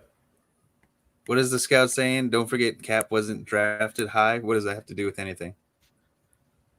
The fact that he was from Nevada. I guess that's his reasoning for poking at the draft and saying that the draft is basically a cattle herd or whatever. I don't know. I mean, he was drafted in the second round. That's, still higher than most, higher than Tom Brady. Hashtag 199. Here's my thing. One, who's still listening to Colin Kaepernick? Like, it's done. We're white. We don't get that option. Well, like, I got where Kaepernick was coming from. When you see like today, all right, Green Bay bringing Blake Bortles back. Okay, when you see Blake Bortles getting a job, then yeah, I can see how Kaepernick was pissed off that he wasn't coming back. All right, I get it. But, like, it's been years now. Yeah. Let it go. It's done. The ship sailed. You think he's just mad because Russell Wilson was better than him? I think that's where this really stems from. Whew. Plus, Blake Bortles getting there. He was there earlier in the year. He's also what? No, I get why Bortles is going younger. back. Well, Colin Kaepernick shouldn't worry anymore. He's 34 years old. No one's looking for a 34-year-old backup quarterback even. I was like, Colin Kaepernick looks closer to a Black Panther right now than does an NFL quarterback. Every week with you, I swear to God. Just it's the Kimbo Slice and a gorilla. Now Colin Kaepernick in Wakanda. How do I change my name? How do I dissociate myself from this? Can't hold help a sign says I'm not with this guy. I distanced myself. I'm all the way over here this week. You guys are close to me this time. Of course, I'm in the middle. I of this know. one. All right. So we will we'll get to picks momentarily. One last thing, one last topic here before we get to the picks. Josh, we need to talk UFC. You need to talk that shit show of a main event. Yeah. Well, Talk about we have last week's fights and we have this week's fights, which we'll get to. Before we dive into the fights, I just need to talk about one thing. Okay. The Saint Denis fight.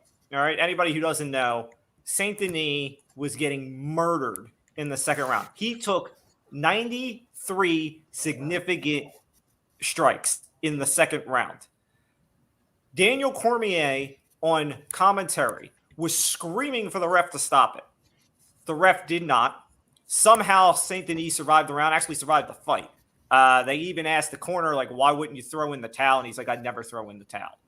You know, it was so bad that the UFC immediately pulled the ref from the rest of the card, and he's now been suspended. My question, tying that into the NFL, is what was worse? That ref letting him take the 93 strikes in the second round and not calling it, or the ref who called a personal foul on the Dolphins on a 3rd and 11 for lowering the helmet against the Jets, which then allowed the Jets to get a first down and win the game. I don't really think you can compare the two because one could potentially cost somebody's life. No. I get that on the surface it is not big money on the but Dolphins. They are both atrociously bad. They are both very bad. Very, very bad. I mean, if that's the way you want to go with that, which one's worse? I'm going to say we're split. Chico's mad about his money line, and I'm mad that fighter almost died. This is the only time that I really give Dana White like a massive amount of credit because he does take this very seriously. We just had a guy like a month or two ago from bare knuckle fighting that died after a fight. So Dana takes it very, very seriously when any fighter is getting beat up that bad, and always is like, yeah, they need to stop this fight. Like, this isn't safe. I don't want interviews after this. You take him straight to the hospital, like all that kind of stuff. They're very, very serious about it, which I appreciate. So having this ref pulled from the card, I don't hate it. I'm not mad at it, and it's absolutely what needed to be done.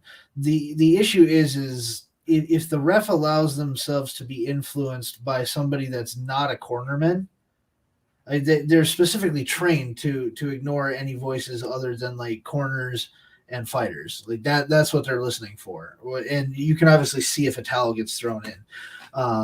They've talked about this before with Dan Hardy did this as a commentator before, where he yelled at Josh Herzog to stop a fight.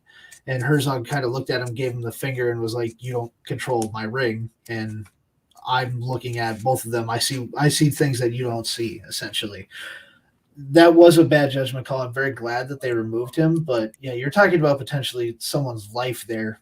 How that guy made it through the rest of that fight is beyond me. I don't know. But pulling the ref was the right decision. He should never be allowed back in an octagon.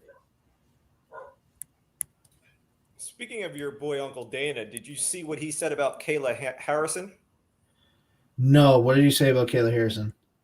For those who don't know who Kayla Harrison is a up-and-comer in the MMA world. She doesn't have a whole lot of experience. And she's got a lot of hype around her, to which somebody went to Dana White about Kayla Harrison and talked, she's had, I don't know exactly how many fights, but she's had, I guess, a handful. And they went to Dana White about Kayla Harrison, and he said, Kayla Harrison hasn't fought anybody. He's like, do you want me to put Amanda Nunes in against the women that Kayla Harrison fought? We'd have our first death in an MMA octagon. Well, Kayla Harrison, keep in mind, also fights at 165 pounds, so she doesn't have women to fight against. Like, I forget what the name of the woman was. that always used to train with Cyborg that was like 200 plus, just yoked. Wow. And you know who I'm talking about, Gabby something. Yeah. Yeah. But she was fighting like 50-year-old women from Korea and Japan and stuff like that in these spectacle fights, and could literally kill them if she wanted to. So Dana White's not incorrect here. Kayla Harrison hasn't fought anybody because she doesn't have anybody to fight. I don't necessarily think that Kayla Harrison's not talented, because she is. But Dana's not wrong. At 165, Cyborg could fight her at her natural weight, I guess. And we can have those two just beat each other up for a while, but that's about it. By the way, to answer Zach's question, no, Kayla Harrison is not the next Page Man saying. Don't get excited. Not even close. No. They may both end up in bare knuckle fighting, though. So, yeah. All right. So let's dive into last week's card. I messaged you about. Oh God, I'm gonna massacre this name. Shimimov. Shemaev? Yeah, there we go. I told you I screwed up his names horribly. Christ. So Shemaev ran through, as expected, his opponent. He's now a top 10 guy. And Dana immediately comes out and says he wants Shemaev versus Nate Diaz, to which I responded to you, no thank you. Yep. Nate Diaz has responded with a no thank you as well. Yep. Nate Diaz can't even beat a Leon Edwards type right now. So why would Nate Diaz take on an up-and-coming top tenor? Nate Diaz does not want to be considered a doormat for the upper echelons of the division. Nate Diaz is a money fight. Dana wants this fight to help prop Shemaev. Nate Diaz is a name. Shemaev runs through Nate Diaz. It helps Shemaev's stock. Nate Diaz isn't doing that. Nate Diaz, all right, for everything I could say about Nate Diaz is somewhat smart when it comes to marketing and making himself some money. He's not going to go in there and get killed by Shemaev, nor do I want to see it. I don't want to see it. Go ahead. No, go ahead. I was going to say, do you want to talk about that massacre of a main event? The fact that Jan Blachowicz looked like he had never fought before in his life, and that Glover Teixeira at 42 pulls out to my credit, I said on last week's show, he could pull off a Michael Bisping and shock the world right now and beat Jan Blachowicz. And that's exactly what happened, just with a submission instead of a knockout. I'm happy for Glover, but I'm more curious as to who comes next for Glover. I don't really care so much about the fight. The fight wasn't anything for me to really get a tell on. Glover looked good. He got lucky. Jan, for some reason, didn't want to show up that night. Yeah, he quit. He quit before he ever walked in there. Glover didn't have that submission on longer than 5 seconds before he tapped. What the hell was he doing? Got scared. Got spooked. By the way, I just want to point out that you modified your 9-pick parlay based on my notes, and the only one that you lost was the one that I didn't comment on. Well, the only one that I lost was the one that Glover decided to pull a miracle. Yeah, that's right. That was a good payout too. I really don't have any takes on that main event. There wasn't really anything for me to get out of it. The main event really wasn't even the things that you were looking for on that card. You were looking at Islam Makhachev. You were looking at Khamzat Chimaev. Like you wanted to see how these guys did. They both performed exactly how we thought they would. They're moving up the ranks. They're the part of the Dagestani training team with Khabib out of AKA. Like they're the new breed of AKA guys that came up with Khabib and DC. So they're going to be monsters. They're going to get these big fights. They're going to really make their names and everything here.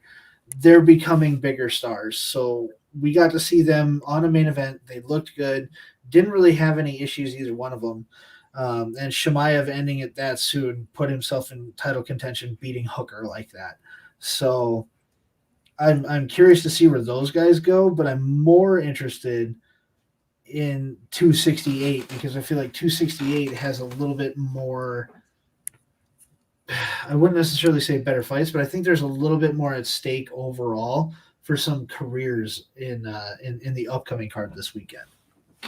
All right, so let's get to 268, and it was announced today that Gaethje and Chandler. Yes, thank you.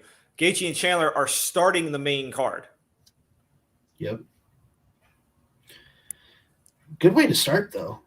Those two are explosive. So you want a banger to come out to? Gaethje and Chandler is going to be exactly that. They're both guys with really good ground games that like to stand and bang. So you're going to watch them try and knock each other out. I mean, as far as overall flow, it's not bad. Gaethje has said that he expects a title shot if he beats Chandler. It would make sense. He would technically be next in line. Considering Dustin's about to fight Charles Oliveira, Gaethje would be the logical choice at that point. Yeah. So I'm not mad at that. But if I'm Michael Chandler, I would say the same thing if Dustin wins. If Oliveira wins, Chandler may have to fight one more time to get it. But this is like Gaethje's last chance. So if Gaethje beats Chandler, Gaethje will get the title shot of whoever wins. But if it's Chandler that wins, seeing as he just lost the unification bout, I don't know if he automatically gets another rematch or if we're going to see somebody else try and pop up in there at 155. Have to wait and see. Looking at the card, unless there's something that jumps out at you, nothing on the prelims jumps out to me. You just talked about Gaethje and Chandler. The Burgos fight nor the Frankie Edgar fight really does anything for me. So that just leaves us with the main event and the co-main event, which is what I want to jump into. Unless there's something that jumps out to you somewhere along the lines. I'll just give you my thoughts on those. I think that Marlon Vera wins by knockout against Frankie Edgar. I think this is potentially the Frankie Edgar retirement fight. I don't know. I feel like we've been on the Frankie Edgar retirement fight for the last three. The last 3 years. Fighting. Right? I pulled up the card to take a look because obviously, as you can tell, I don't know what the hell is going on. And I seen Frankie Edgar. Last time I heard his name, I think he beat BJ Penn. Yeah, that was like 3 years ago. It's a long time ago. 30 years ago. Yeah, shit. Might as well have been. I do like Marlon Vera. He is a minus 180, so he is the favorite. Vera he's a finisher, so look for him to kind of take Frankie out early. I don't see that fight going very long.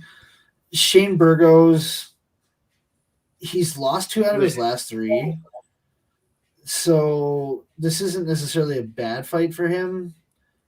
It could go. It really could go either way. This is such a bad fight, is what it is. It's not a main card fight. It's really not. No. But I think they're trying to get Shane Burgos back on the hype train. He did start out 6-1, so like he had a lot of hype, but then he's been 1-2 since then, so not great. And Quarantillo is kind of a knockout artist. He's knocked out 7 of his last 10. So if I'm a betting man on that one, I like Quarantillo because he's a plus 170 underdog. So I don't hate that. I would go Quarantillo and what did I say? Vera, Quarantillo. And then as far as the Gaethje Chandler fight, I'm going to go with Justin Gaethje on that one too. Yeah, I agree with you on Gaethje. And as far as the Burgos and Quarantillo not being a main event fight, I agree with you. I would definitely swap. I'd take them off and I would put the Bobby Gree Ally and Quetta fight on the main event. I mean, to me, that's Rage and more L interesting because of the name only. I mean, that's not a great fight. That's a more interesting fight to me than Burgos.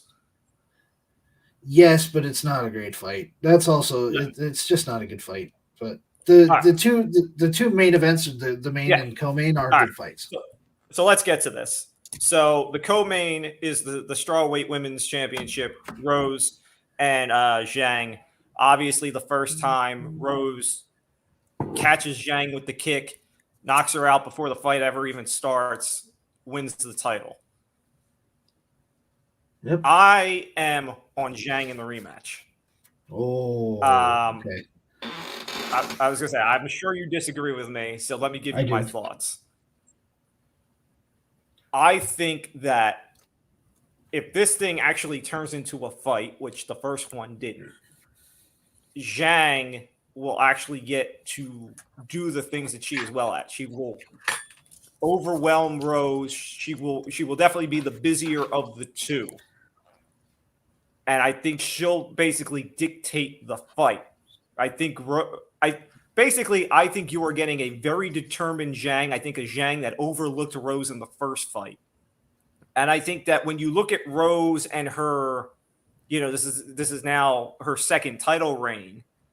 Okay, both times she's won the title, she's gotten, I don't want to say lucky, but she's gotten the shot.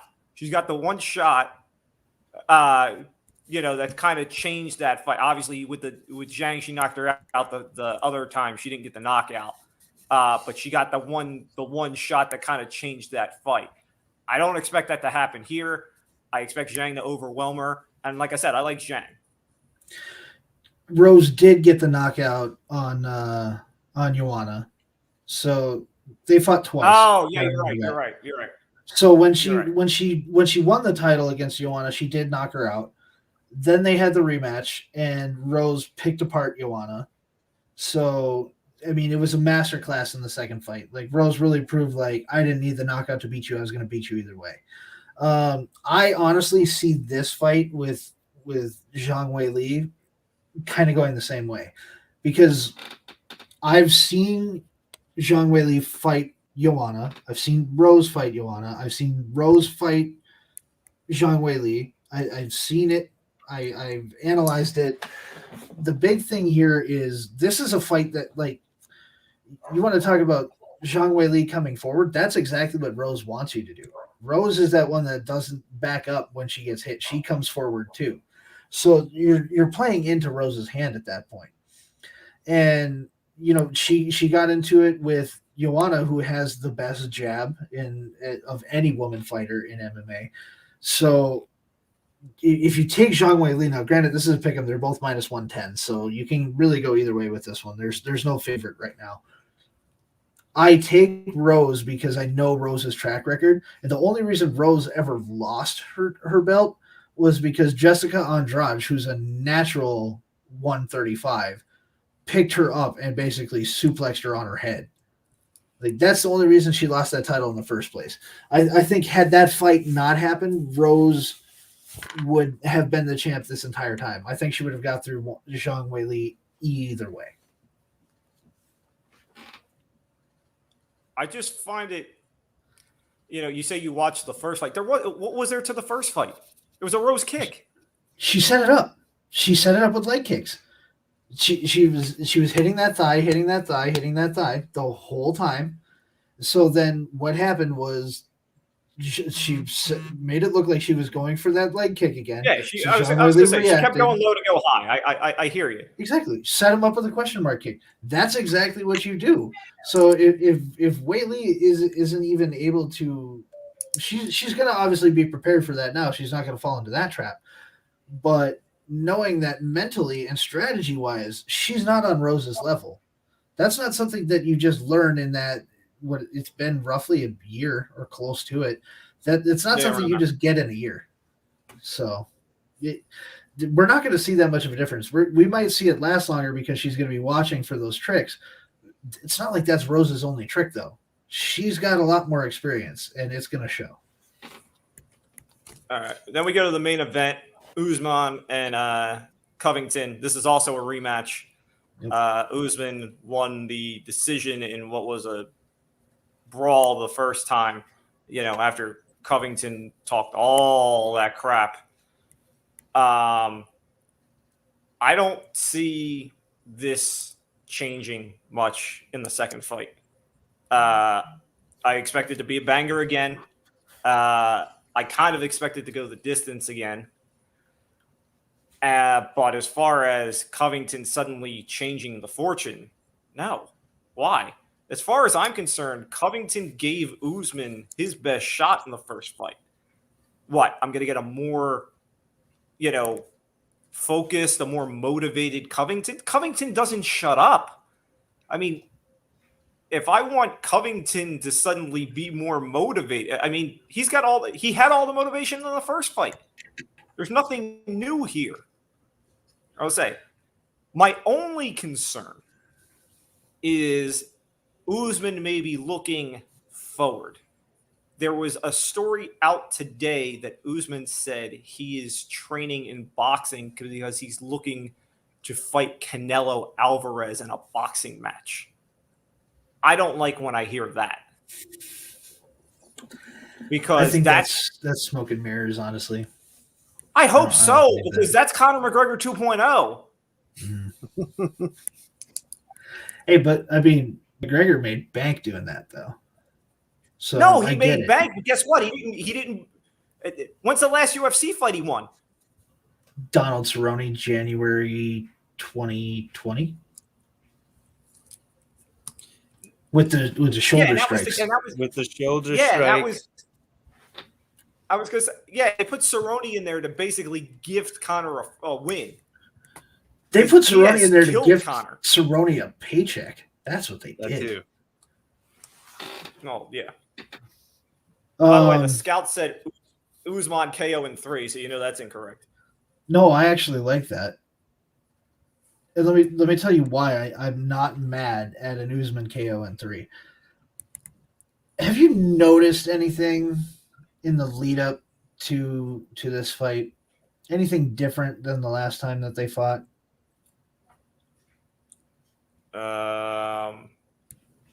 Colby isn't taking as many shots at Usman's heritage. Or just talk in general, right? Yeah, it's been less. I mean, he's still talking, but it's not to the extent of the first time. He's not pulling the whole Trump supporter QAnon thing as much. And that's because that whole thing was a shtick. Like, it's clearly not how he actually feels. And now, that the former president isn't returning his calls because he's not a winner, probably hurts him a little bit. Don't tell the scout that, okay? I'm very upset. I mean, I hate to agree with him, but I actually do. I think Usman does knock him out in 3.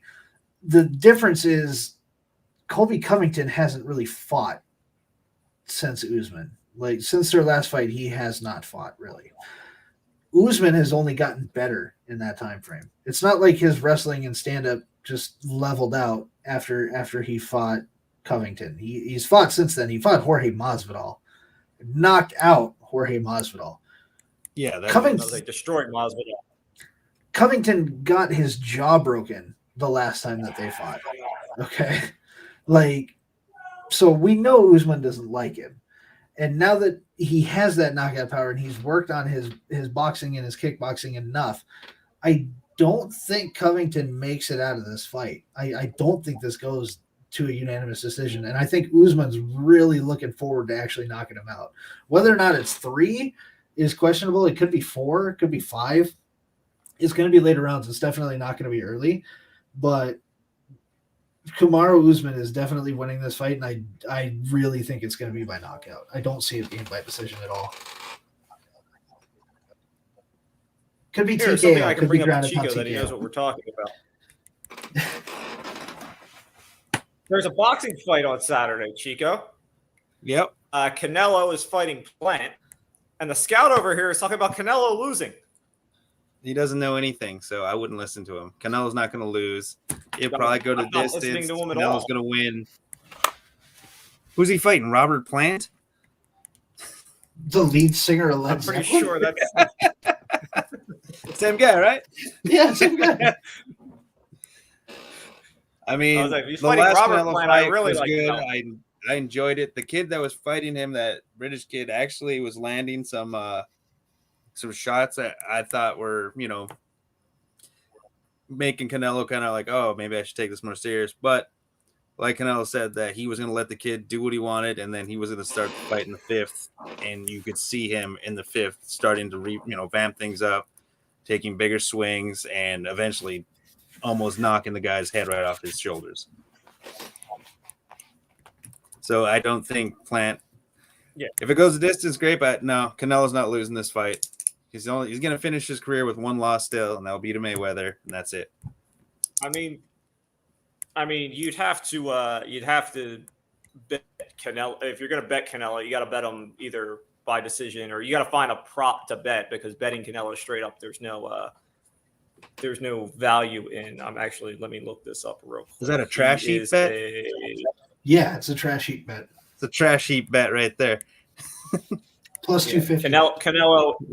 Canelo is minus 1,000. So you guys are minus 1,000. I'll put 100 on it so I can get back $4. Boys, I'm winning. I'm up. It's like 10, it. Chico. Know the odds. 10. It'd be 10. Yeah. I already told you earlier, I don't believe in stats or numbers. So, All right. Time for the bets, boys. Let's go college first. Chico, let's start with you because you're always looking to make somebody some money. Tulsa over Cincinnati plus 1050. Take it. Tulsa beats Cincy. Cincy gets their first loss, and then they just start a snowball effect after that. So you're saying first of many losses. I also have UNLV getting their first win this week against New Mexico. You take them at plus 105. Okay. Oh, and Purdue over Michigan State. That's what I got for college. Go Boilermakers, baby. They already upset one team this year. They're looking to upset some more. Can't bet on Old Dominion because they're a favorite this week. Yeah, I don't bet on favorites. But if you want to bet them, they are favored by 3.5. True. I've got 3 as well this week, and I'm just kind of all over the board because I wasn't really impressed with too much of anything. We got Army versus Air Force this week. I'm going to take Army plus 2.5, even though that defense with the defense budget is just non-existent. And I can't give Air Force credit for anything as an Army vet myself, so I'm going to take Army as a 2.5 point underdog in that game. Don't actually bet that though, because that's probably, if anything, bet Air Force on that because they're probably going to beat them by like 20. I do like Fresno as a 5-point favorite to Boise. So Fresno's laying 5 to Boise. I actually do like that quite a bit. I think that's probably right around a 10-point game. So at 5, you're getting good margins there. And then my last one here is Louisville's a 4-point dog to Clemson. So I'm going to go ahead and take Louisville in that game. The way that Clemson's been playing and just struggling in the ACC in general this year, Louisville's been kind of on the come up. They're playing a lot better. So yeah, I think that's a good dog bet this week, and I believe it's actually juiced to Clemson's pretty much been the heavy bet on that from what I've seen so far. So taking Louisville could pay off. All right. I got a game tomorrow night for you. I'll take Utah laying the 7.5 against Stanford. Stanford is not very good. Beat Oregon. I like Wake Forest getting 2.5 against North Carolina. North Carolina just lost to Notre Dame. Sam Howell can wash the Heisman, not actually get one. I'd also look at the over in that game. The number 76.5, which might give you some pause. But when you look at their game last year and that they combined to put up 113 points, 76 doesn't seem like that much. Same thing with Liberty and Ole Miss, the over under 66.5. I like the over there. Hopefully Corral is healthy because if he is, that over is a sure thing. If not, I still expect them to put up some points. Georgia's laying 38.5 to Missouri. Missouri hasn't covered a spread at all this year. I'll look for the trend to continue because I don't think they'll score against Georgia. So I'll lay the 38.5 there. Chico, you mentioned Purdue. I kind of like Purdue in that game. I side with you there. I'll lay 10.5 with Penn State over Baby Tua. Baby Tua has been on the downtrend lately. Penn State, they need a win. They need a win badly. So I'll do that. There were a couple more. Chico, you mentioned Old Dominion is a favorite this week. They are. FIU. Florida I will Atlantic, take the I points believe. against Old Dominion. Yes, I will take Florida Atlantic. You son of a bitch. Josh, I'm going to lay the 28.5 with Alabama. Ooh. I think Eddie O is going to get run over. Too busy hitting on like those, hitting on the player moms, not focusing on the game. pretty much. And I'm going to lay the 20 with Michigan. Michigan is salty after the Michigan State loss, the game that they should have won. Indiana is awful. They're not beating anybody. I think Michigan steamrolls. So those are the college picks. NFL, anybody? I'll start with NFL. Oh, okay. Sorry. I'll start this one. Yeah. Just get mine out of the way. This is going to make the Scott very happy. I like the Jets at as a 10.5-point dog against Indy just because of Mike White and the fact that Carson Wentz can't throw a normal football to save his life. It makes the most ridiculous interceptions I've ever seen. Those two as a combination, I feel like the Jets are really riding a high now that JetBlue Wilson is kind of off their back and they don't want to play with him anymore. Even if they don't win, I definitely think they cover against Indy because Indy's been so hit or miss. Indy has a lot better defense, and they have the offensive weapons to not even make this game close. But Carson Wentz, for some reason, likes to make games interesting at this point. So I like the Jets to at least cover, if nothing else. Cincinnati minus 2.5, 2.5-point favorite against Cleveland. I like that. Since he's been kind of on a weird track lately, I mean, obviously, losing to the Jets is not helpful for anybody. But I think, OBJ not being around in Cleveland right now, Stefanski's kind of been on the downtrend as a head coach right now. We're not seeing the same great play call. We're not seeing good play out of Cleveland. This is really a good point for Cincinnati to get back into it and kind of reestablish themselves as the offense that they are. So I like Cincinnati in that game. And the last game I like is Baltimore minus 6 against Minnesota. I think we saw the absolute collapse and destruction of the Vikings on Sunday. I've never seen play call worse than that in my entire life. So I'm not going to give any credit to my own team here. I think until they either fire Mike Zimmer or announce that he's not going to be the coach after this season, I don't really see anything happening with that offense. It's probably going to be another low-scoring game because for some reason the defense is playing well right now, even without Danielle Hunter. So look at this to be kind of like a 24-10 type game, but I think Baltimore wins that easy. Chico. All right. I still have the same game in the Bengals. I like them being favored over the Browns. Same thought process. They don't have OBJ. They're kind of falling apart, and they're going to show that they aren't really contenders after this week. And like you said, coming off a loss to the Jets is going to get a lot of people hyped up to play next week because you don't want to lose to the Jets. I do really like the Falcons against the Saints at plus 210. Saints don't have a quarterback, or at least we don't know who's playing quarterback yet. Falcons don't look like a good team, but I trust Matt Ryan still. He can still go out there and ball. He can play. He is missing his receiver, but I think it's time for Kyle Pitts to start showing why he was taken in the top 5, and he's going to have an explosive game against that Saints defense. I also am a big Chargers guy this week too. Don't know why they're only giving them a 1.5-point favorite over the Eagles. I mean, the Eagles only put 40, I think, up on the Lions, but it is the Lions. And then I'm giving the Cardinals their second loss in a row. 49ers win money line plus 100. All right, so we share a lot of the same games actually this week. Josh, I'm with you on the Jets. I think 10.5 is a little too much to give, so I'll take that. We're all on the Bengals with the 2.5. I'm on the Chargers with Chico with the 2, and I'm also with you on the Niners. I'll take the 1.5 for what that's worth. A couple of other games that I like.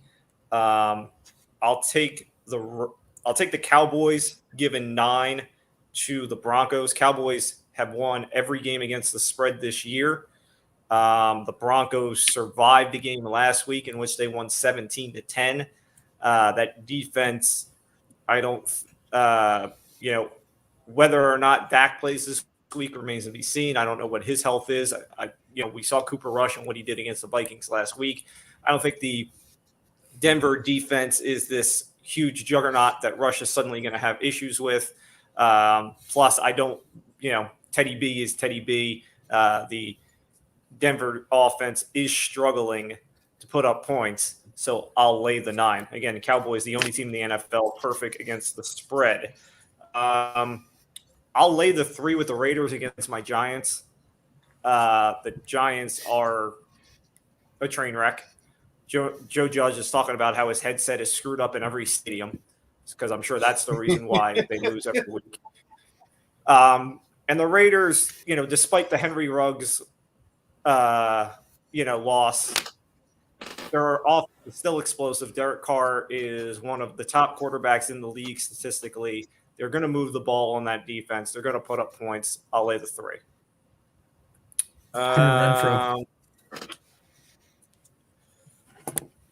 Two other games that weren't mentioned. I said the Chiefs were given 8.5. It's come down to 7.5. Anything over a touchdown, I'll take the Packers. The Chiefs cannot cover a spread to begin at all. They shouldn't lay more than a touchdown to anybody. I don't care if it's. I mean, remember, they just took on Daniel Jones and nobody and needed a field goal at the end of the game to win.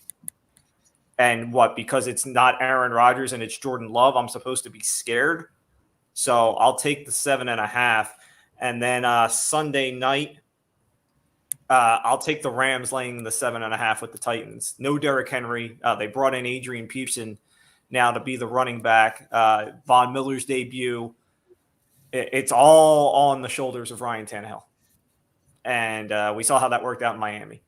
So, yeah, I'll lay the 7.5. Oh, if you guys want to take a quarterback prop, I got Mike White for the Jets. Over under at 257.5 yards.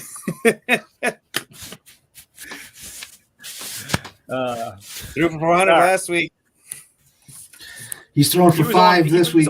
That prop, Chico, that prop was to lead the entire NFL in passing, not his prop. Yep. We don't have that here. I don't know what you want me to do. Go to a sports book. They have it. I'm not going to go to a sports book. All right. Talk to people. All right. We know Chico doesn't have a rant. He never has a rant. Josh, do you have a rant? I've pretty much covered all my rant topics already, so no. Okay. I just have one thing. It's not really a rant. It's just one thing because I kind of forgot to bring it up when we were having the discussion earlier. So you talked about the Astros and leaving them out of the Hall of Fame and all of that. I gave you a bunch of baseball comparisons of who's in and who's not and why they're not and yada, yada, yada. But if you're going to have the outcry for the Astros, then give me that for Brady and Belichick. Nope, 2 different sports. Can't do that. I can do it. Because, I mean, do we just forget what happened in the middle of that dynasty? Which time?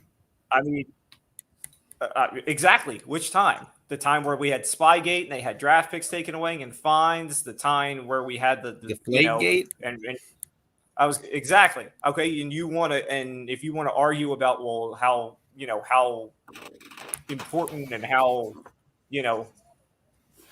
where does it land on the part of significance was the Deflategate. Goodell ended up with egg on his face, but every quarterback came out and said everybody does things with the ball and blah, blah, blah, but they don't take the air out. So if you're gonna throw the venom at the Astros, where's the venom at the dynasty? I feel like I've covered that enough over the last 10 years outside of this podcast that I didn't need to bring it up. But yes, if you want to do the same thing with Brady and Belichick, I'm all for it. Any cheater, any sport does not deserve to be in the Hall of Fame. And well, as long as you can prove that they actually did it. I'm pretty sure I would say we have more proof about the Patriots than we do the Astros. Well, yeah, because we've caught them multiple times. So, yeah, absolutely. I don't have an issue with it. But we already know Roger Goodell's a scumbag, and he makes $128 million covering up email scams. So, it's all good. Scumbo the clown. Exactly. By the way, did you see? Have either of you seen ESPN Plus is now putting out a documentary on Brady? Did heard about it. Good God, the man's good, dude. Cheater or not, we need more Brady content. Is there a section in there about why he didn't hand over the phone? Oh, it was his burner. It was his burner phone, or he broke it. Why do you have a burner phone? What is he, Kevin Durant? I don't think Tom Brady needs to explain to you why he has a burner phone. Oh, Tom Brady needs to explain plenty to me. He needs a burner phone so Tony Romo can't contact Giselle, okay? Your Giants beat him twice in the Super Bowl. Shouldn't you be happy? Yeah, like Thomas said when he goes on those Monday night broadcasts, okay, he liked playing Peyton a lot better than he liked playing Eli. All right, that's just, You have Peyton through ducks. That's why. Touchdown ducks. All right, but sometimes. All right, Drew Bledsoe still wants his job back. I'm just saying. So does Chris Winkie. We don't talk about him though. What is this? Trash. A one and done versus high school rant from me. I don't know what the scout is asking for here. College basketball one and done's probably. One and done versus so what? Whether they should be able to come out straight from high school as opposed to the one and done? Is that what he's asking for here? I think so. I'm assuming yes. He's not very good with his words. Okay. He just learned to read last week. Josh, I'm pretty sure you and me have discussed this on one of the earlier shows about the one and done versus. I was going to say. I mean, it's obvious. All right. Yes, it is obvious. This guy doesn't watch the show. Well, yeah. But you want to come out from high school, that's fine. That's why they have, the G League is kind of being that, tunnel now for high school kids and people that don't want to go to college. But I've always been the guy, and I guess because I grew up with it before the one and done, if you're going to go to college, then go to college. Mm-hmm. Okay. If you don't want to go, then don't go. All right. Not one of this. I'm going to go for a year to get some exposure and try and help my drop. No, go to school. All right. I think the college rule for basketball should be similar to the college rule for football. Okay. Where you've got to go X amount of years. You got to go 3 years before you can leave, or better yet, go and get a damn degree before you can leave. Crazy thing. Get an education. That's what college is supposedly for. But with NILs and all the other crap. With NIL becoming a thing, I think we're going to go back to like going from high school to G League and then kind of going that route. I foresee that being the way that this goes. College is going to be very beneficial for some of these high school players that just aren't quite ready. And you might see them go in for, like if you go to college, you have to play for 2 years. And then you can leave, going into your junior year. Like that, I would find that sufficient. I would be okay with that for players that need it, but not to make it mandatory. I feel like college is the pathway now more for these guys that are coming overseas that don't play ball overseas and then go to the draft, but like the young kids that come overseas and go to college to kind of get like the American experience and the American ball underneath them. I feel like that's the college pathway now, more for guys overseas. Whereas high school kids in the state, they're going to the G League. All right, they're gonna get under a team umbrella. You know, they'll get with NBA coaches, be under NBA eyes all year, make some money, and then go to the draft. You know, the allure of Duke and North Carolina, you know, and the tournament and all that, it doesn't have the same appeal that it did 20 years ago. Now, the G League, wasn't there another league too being put together by, I believe, like Kevin Durant and a couple other players, where they were, you know, going to pay the kids too and help them like learn financials and all that? I thought that was one of the options that was out there. I vaguely remember something being discussed. It never came to fruition. Yeah, because I remember that was one of the choices guys were talking about. It was like, why go to the NBA or go to college? We can go here, and they're going to help you set up. If I was a kid and Kevin Durant said, "Let me teach you financials," that'd be like me. That'd be like LeBron James coming to me and like, I don't want anything to do with their upper echelon people. Okay. One last thing before we go, right? And this can be my rant, is where do we draw the line on the mental health thing? Like mental health has become taboo and become in vogue, in which, you know, we've become more accepting of people being open about their mental health issues and blah, blah, blah, blah, blah, and all this stuff. You know, the Naomi Osaka situation in tennis became a big deal, you know, and mental health kind of really kind of hit the news from an athlete standpoint, I think more so than when we had an NBA guy first come out with it or whatnot. But now we've got Ben Simmons, who doesn't want to be in Philadelphia, constantly coming with, "I'm not mentally ready to play." And now we've got Calvin Ridley, who just stepped away from the Falcons with a, you know, to work on himself. And I've come to the point where I find it difficult to sort through what is legit and what's not when it comes to the mental health aspect, because there's no way I can buy into mental health when it comes to Ben Simmons. I mean, that situation is clear and evident, and he's using that as a situation. Josh, you and me discussed the Simone Biles mental health situation in the Olympics and how I felt about that. I mean, I don't know what to think of the Calvin Ridley situation, but I find it really hard to come to terms now with that, anytime somebody has a problem, mental health being the excuse. Okay. So who's the guy from the NHL that just took the break? I forget what his name was. Carey Price took a break, but that wasn't mental health. Price. Isn't that him? Or did he do something else? Somebody took something that was with a mental health policy. I forget. I thought Carey. Let me double check. I thought Carey Price was something other than mental health, but so here's the thing. I mean, as somebody who has issues in the mental health department, like, calling it an excuse and stuff is not really what it is. Like, it's an actual disorder. So, like, it is something that affects you. It was Carey Price.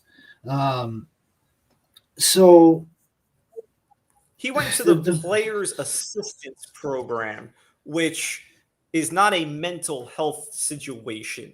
Not necessarily, but it can be used for that. It could be, but like I said, I don't. Let me put it this way: I'm pretty sure it wasn't. But okay, go ahead. Yeah. So, anyways, like, the big thing here is the Ben Simmons. I feel like is just, he's mentally weak. I don't necessarily think that he has a mental illness or a mental disorder. I think that he's just having a hard time dealing with the consequences of his actions. Somebody like Simone Biles, though, like, that's a legitimate mental health issue. Whatever Calvin Ridley is going through, like, we don't have any information on it. if I had to guess just based on the way he's acting, I feel like there is some type of not necessarily mental issue, but mentally something's bothering him. I don't know if it's something within him that's causing it, or there may be some issue with somebody close to him that he's struggling with and he needs to take some time away. It's clearly not Henry Ruggs, even though they were both, they're both Bama alumni. Like Calvin Ridley's not going to care about that. It's more of what actually being able to positively identify what's a mental health issue and what's just mental weakness. I think that's where the big differentiator in this argument comes from is, CTE with like MMA fighters and football players, like Aaron Hernandez, they said had CTE, one of the worst cases of CTE they've ever seen. And CTE is not something that you really find out about until after they die. They can't really confirm it until then. But you have people that you can see the change in the way that their brain works and the way that their mental health is being affected. Ben Simmons is just having trouble coping. So if he uses the term mental disorder or mental issues, he's not necessarily correct in doing that, but I understand why he can't define it any other way. So where do we draw the line? I think you draw the line in the distinction of what the issue is that they're going through. Is it something that actually is wrong with their brain that has caused an actual disorder, or are they just having a tough time and they need to work things out? I think that's really the difference. They're all mental health reasons, but it's disorder versus just weakness or mental issues. That's where you kind of draw the line. And even under that definition, I feel like, Biles, like I said, we discussed, and okay, I can side with the mental health. Osaka, I don't think I'll side with mental health. I think that was a something she needed to work through. Simmons certainly isn't mental health. Lane Johnson, when he stepped away, we don't know much, but I think that was mental health. Like I said, we don't know anything about the Calvin Ridley thing, so I'm not going to guess on that. I think the less they talk about it, the more likely it is that there's something legitimately wrong. Yeah, because for the longest time, mental health, they automatically think, oh, this person's crazy. His mind's not right. And that's always been the stigma. But now it's coming out with more research and more of this. Like, you can't have a problem. And it doesn't mean you're a crazy person. Not like how, Brandon Marshall was a legit psychopath. He's come out and talked about it. But, we don't know what these guys are going through. And especially Ridley not speaking about it. I do believe it's probably a real mental issue. And I got to agree with Josh about the Ben Simmons thing. I think he's just having a hard time coping with what happened in the playoffs and how he couldn't perform to, what he thinks should be standards of playing. And now he's just trying to figure out what to do and just saying, hey, I'm not mentally there. But in reality, he's just, maybe just freaking out about, hey, do I still know how to play basketball? Mm-hmm. The game stopped being fun for him because of what happened. And he maybe has a case of the yips and he's just not able to get over it. I'll bring up an example since Zach is back in the chat here. Brian Cushing. Brian Cushing is a psychopath, but Brian Cushing also came from a household where you didn't make your family look bad. You always had to be the best. You couldn't do anything wrong. You couldn't embarrass your family. There's some trauma that's there. But Brian Cushing's also just a psychopath. So, he agrees with the water, actually. Yeah, there's something. And it's those USC guys, man, I'm telling you. Other than the Florida players. I'll get that in there. But you going back to like the initial bit on just like the less you talk about it, the more serious it is. The only exception to that really recently is Simone Biles. Because there was so much scrutiny on her, she felt that she needed to, like, this is what it is. And the fact that the entire, like, gymnastics community was able to be like, oh, yeah, like, that happens. That's a legitimate thing. That tells me that, like, okay, people in this community at least understand this and they know that this is a thing. I can't really dig you for that then. but somebody who's just like the Ben Simmons thing. I just don't know if I can play basketball. I don't know if I'm ready to come back after all the abuse that I've taken. I get it. That's not a mental illness though. That's just you're getting beat down by comments and you need to figure it out. That's what that is. Well, cheer up, Ben. Okay, there's a new man in office in New York. He said he'll revisit the mandates for Kyrie, and maybe the sun will come out tomorrow. Oh yeah, I do have some good news on the golf end for me and whoever else likes golf. Oh, Tiger Woods has been seen limited golf activity he is able to start doing. So the GOAT is getting back. He's getting ready. He's going to win 19 majors and go down as the greatest golfer Chico. ever again. All right, so here's how we're ending this show, since you're the one that brought this up. Do you really think Tiger has anything left to win a tournament? 100%. Why? He lucked into the last one. He's Tiger Woods. You can't fucking doubt him. They doubted him before this last time too, and he came back and won. It might take a little bit. He is older. That was before he needed a has bionic leg. Shot. He has one more shot. He can do it. Chico, I might take you on a golf course over Tiger Woods at this point. I would put all the money on me. I'm talking to his state right now, not when he's healthy. I'll play Tiger now. He'll still beat me. I'm sure he can do it. I think that'll he can pull it off. That'll be the match on TNT. Chico versus Tiger Woods. First off, don't listen to the scout. He knows nothing about golf. Guy shows up to the driving range wearing jeans, boots, and a unzipped hoodie. Is that not okay? I don't listen to the scout about anything. First off, secondly, imagine this: the guy that wears athletic clothes 99% of the time, but then shows up to a driving range dressed like he's going to the club. Yeah, this is the same. Scout's the same guy who moves to a MMA gym looking to get his ass kicked. So, my child has more flexible legs than he does. Zach said he's not back with the Swedish wife.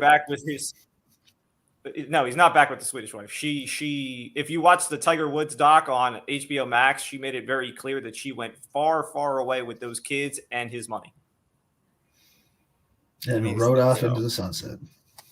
So yeah, I'm sure Tiger can find a nice Perkins waitress wherever he needs to go. Hell yeah! All right, so there you go. End the show with a little golf talk because that's always what the people want. I don't know what's more boring, watching golf or hearing you guys talk about it.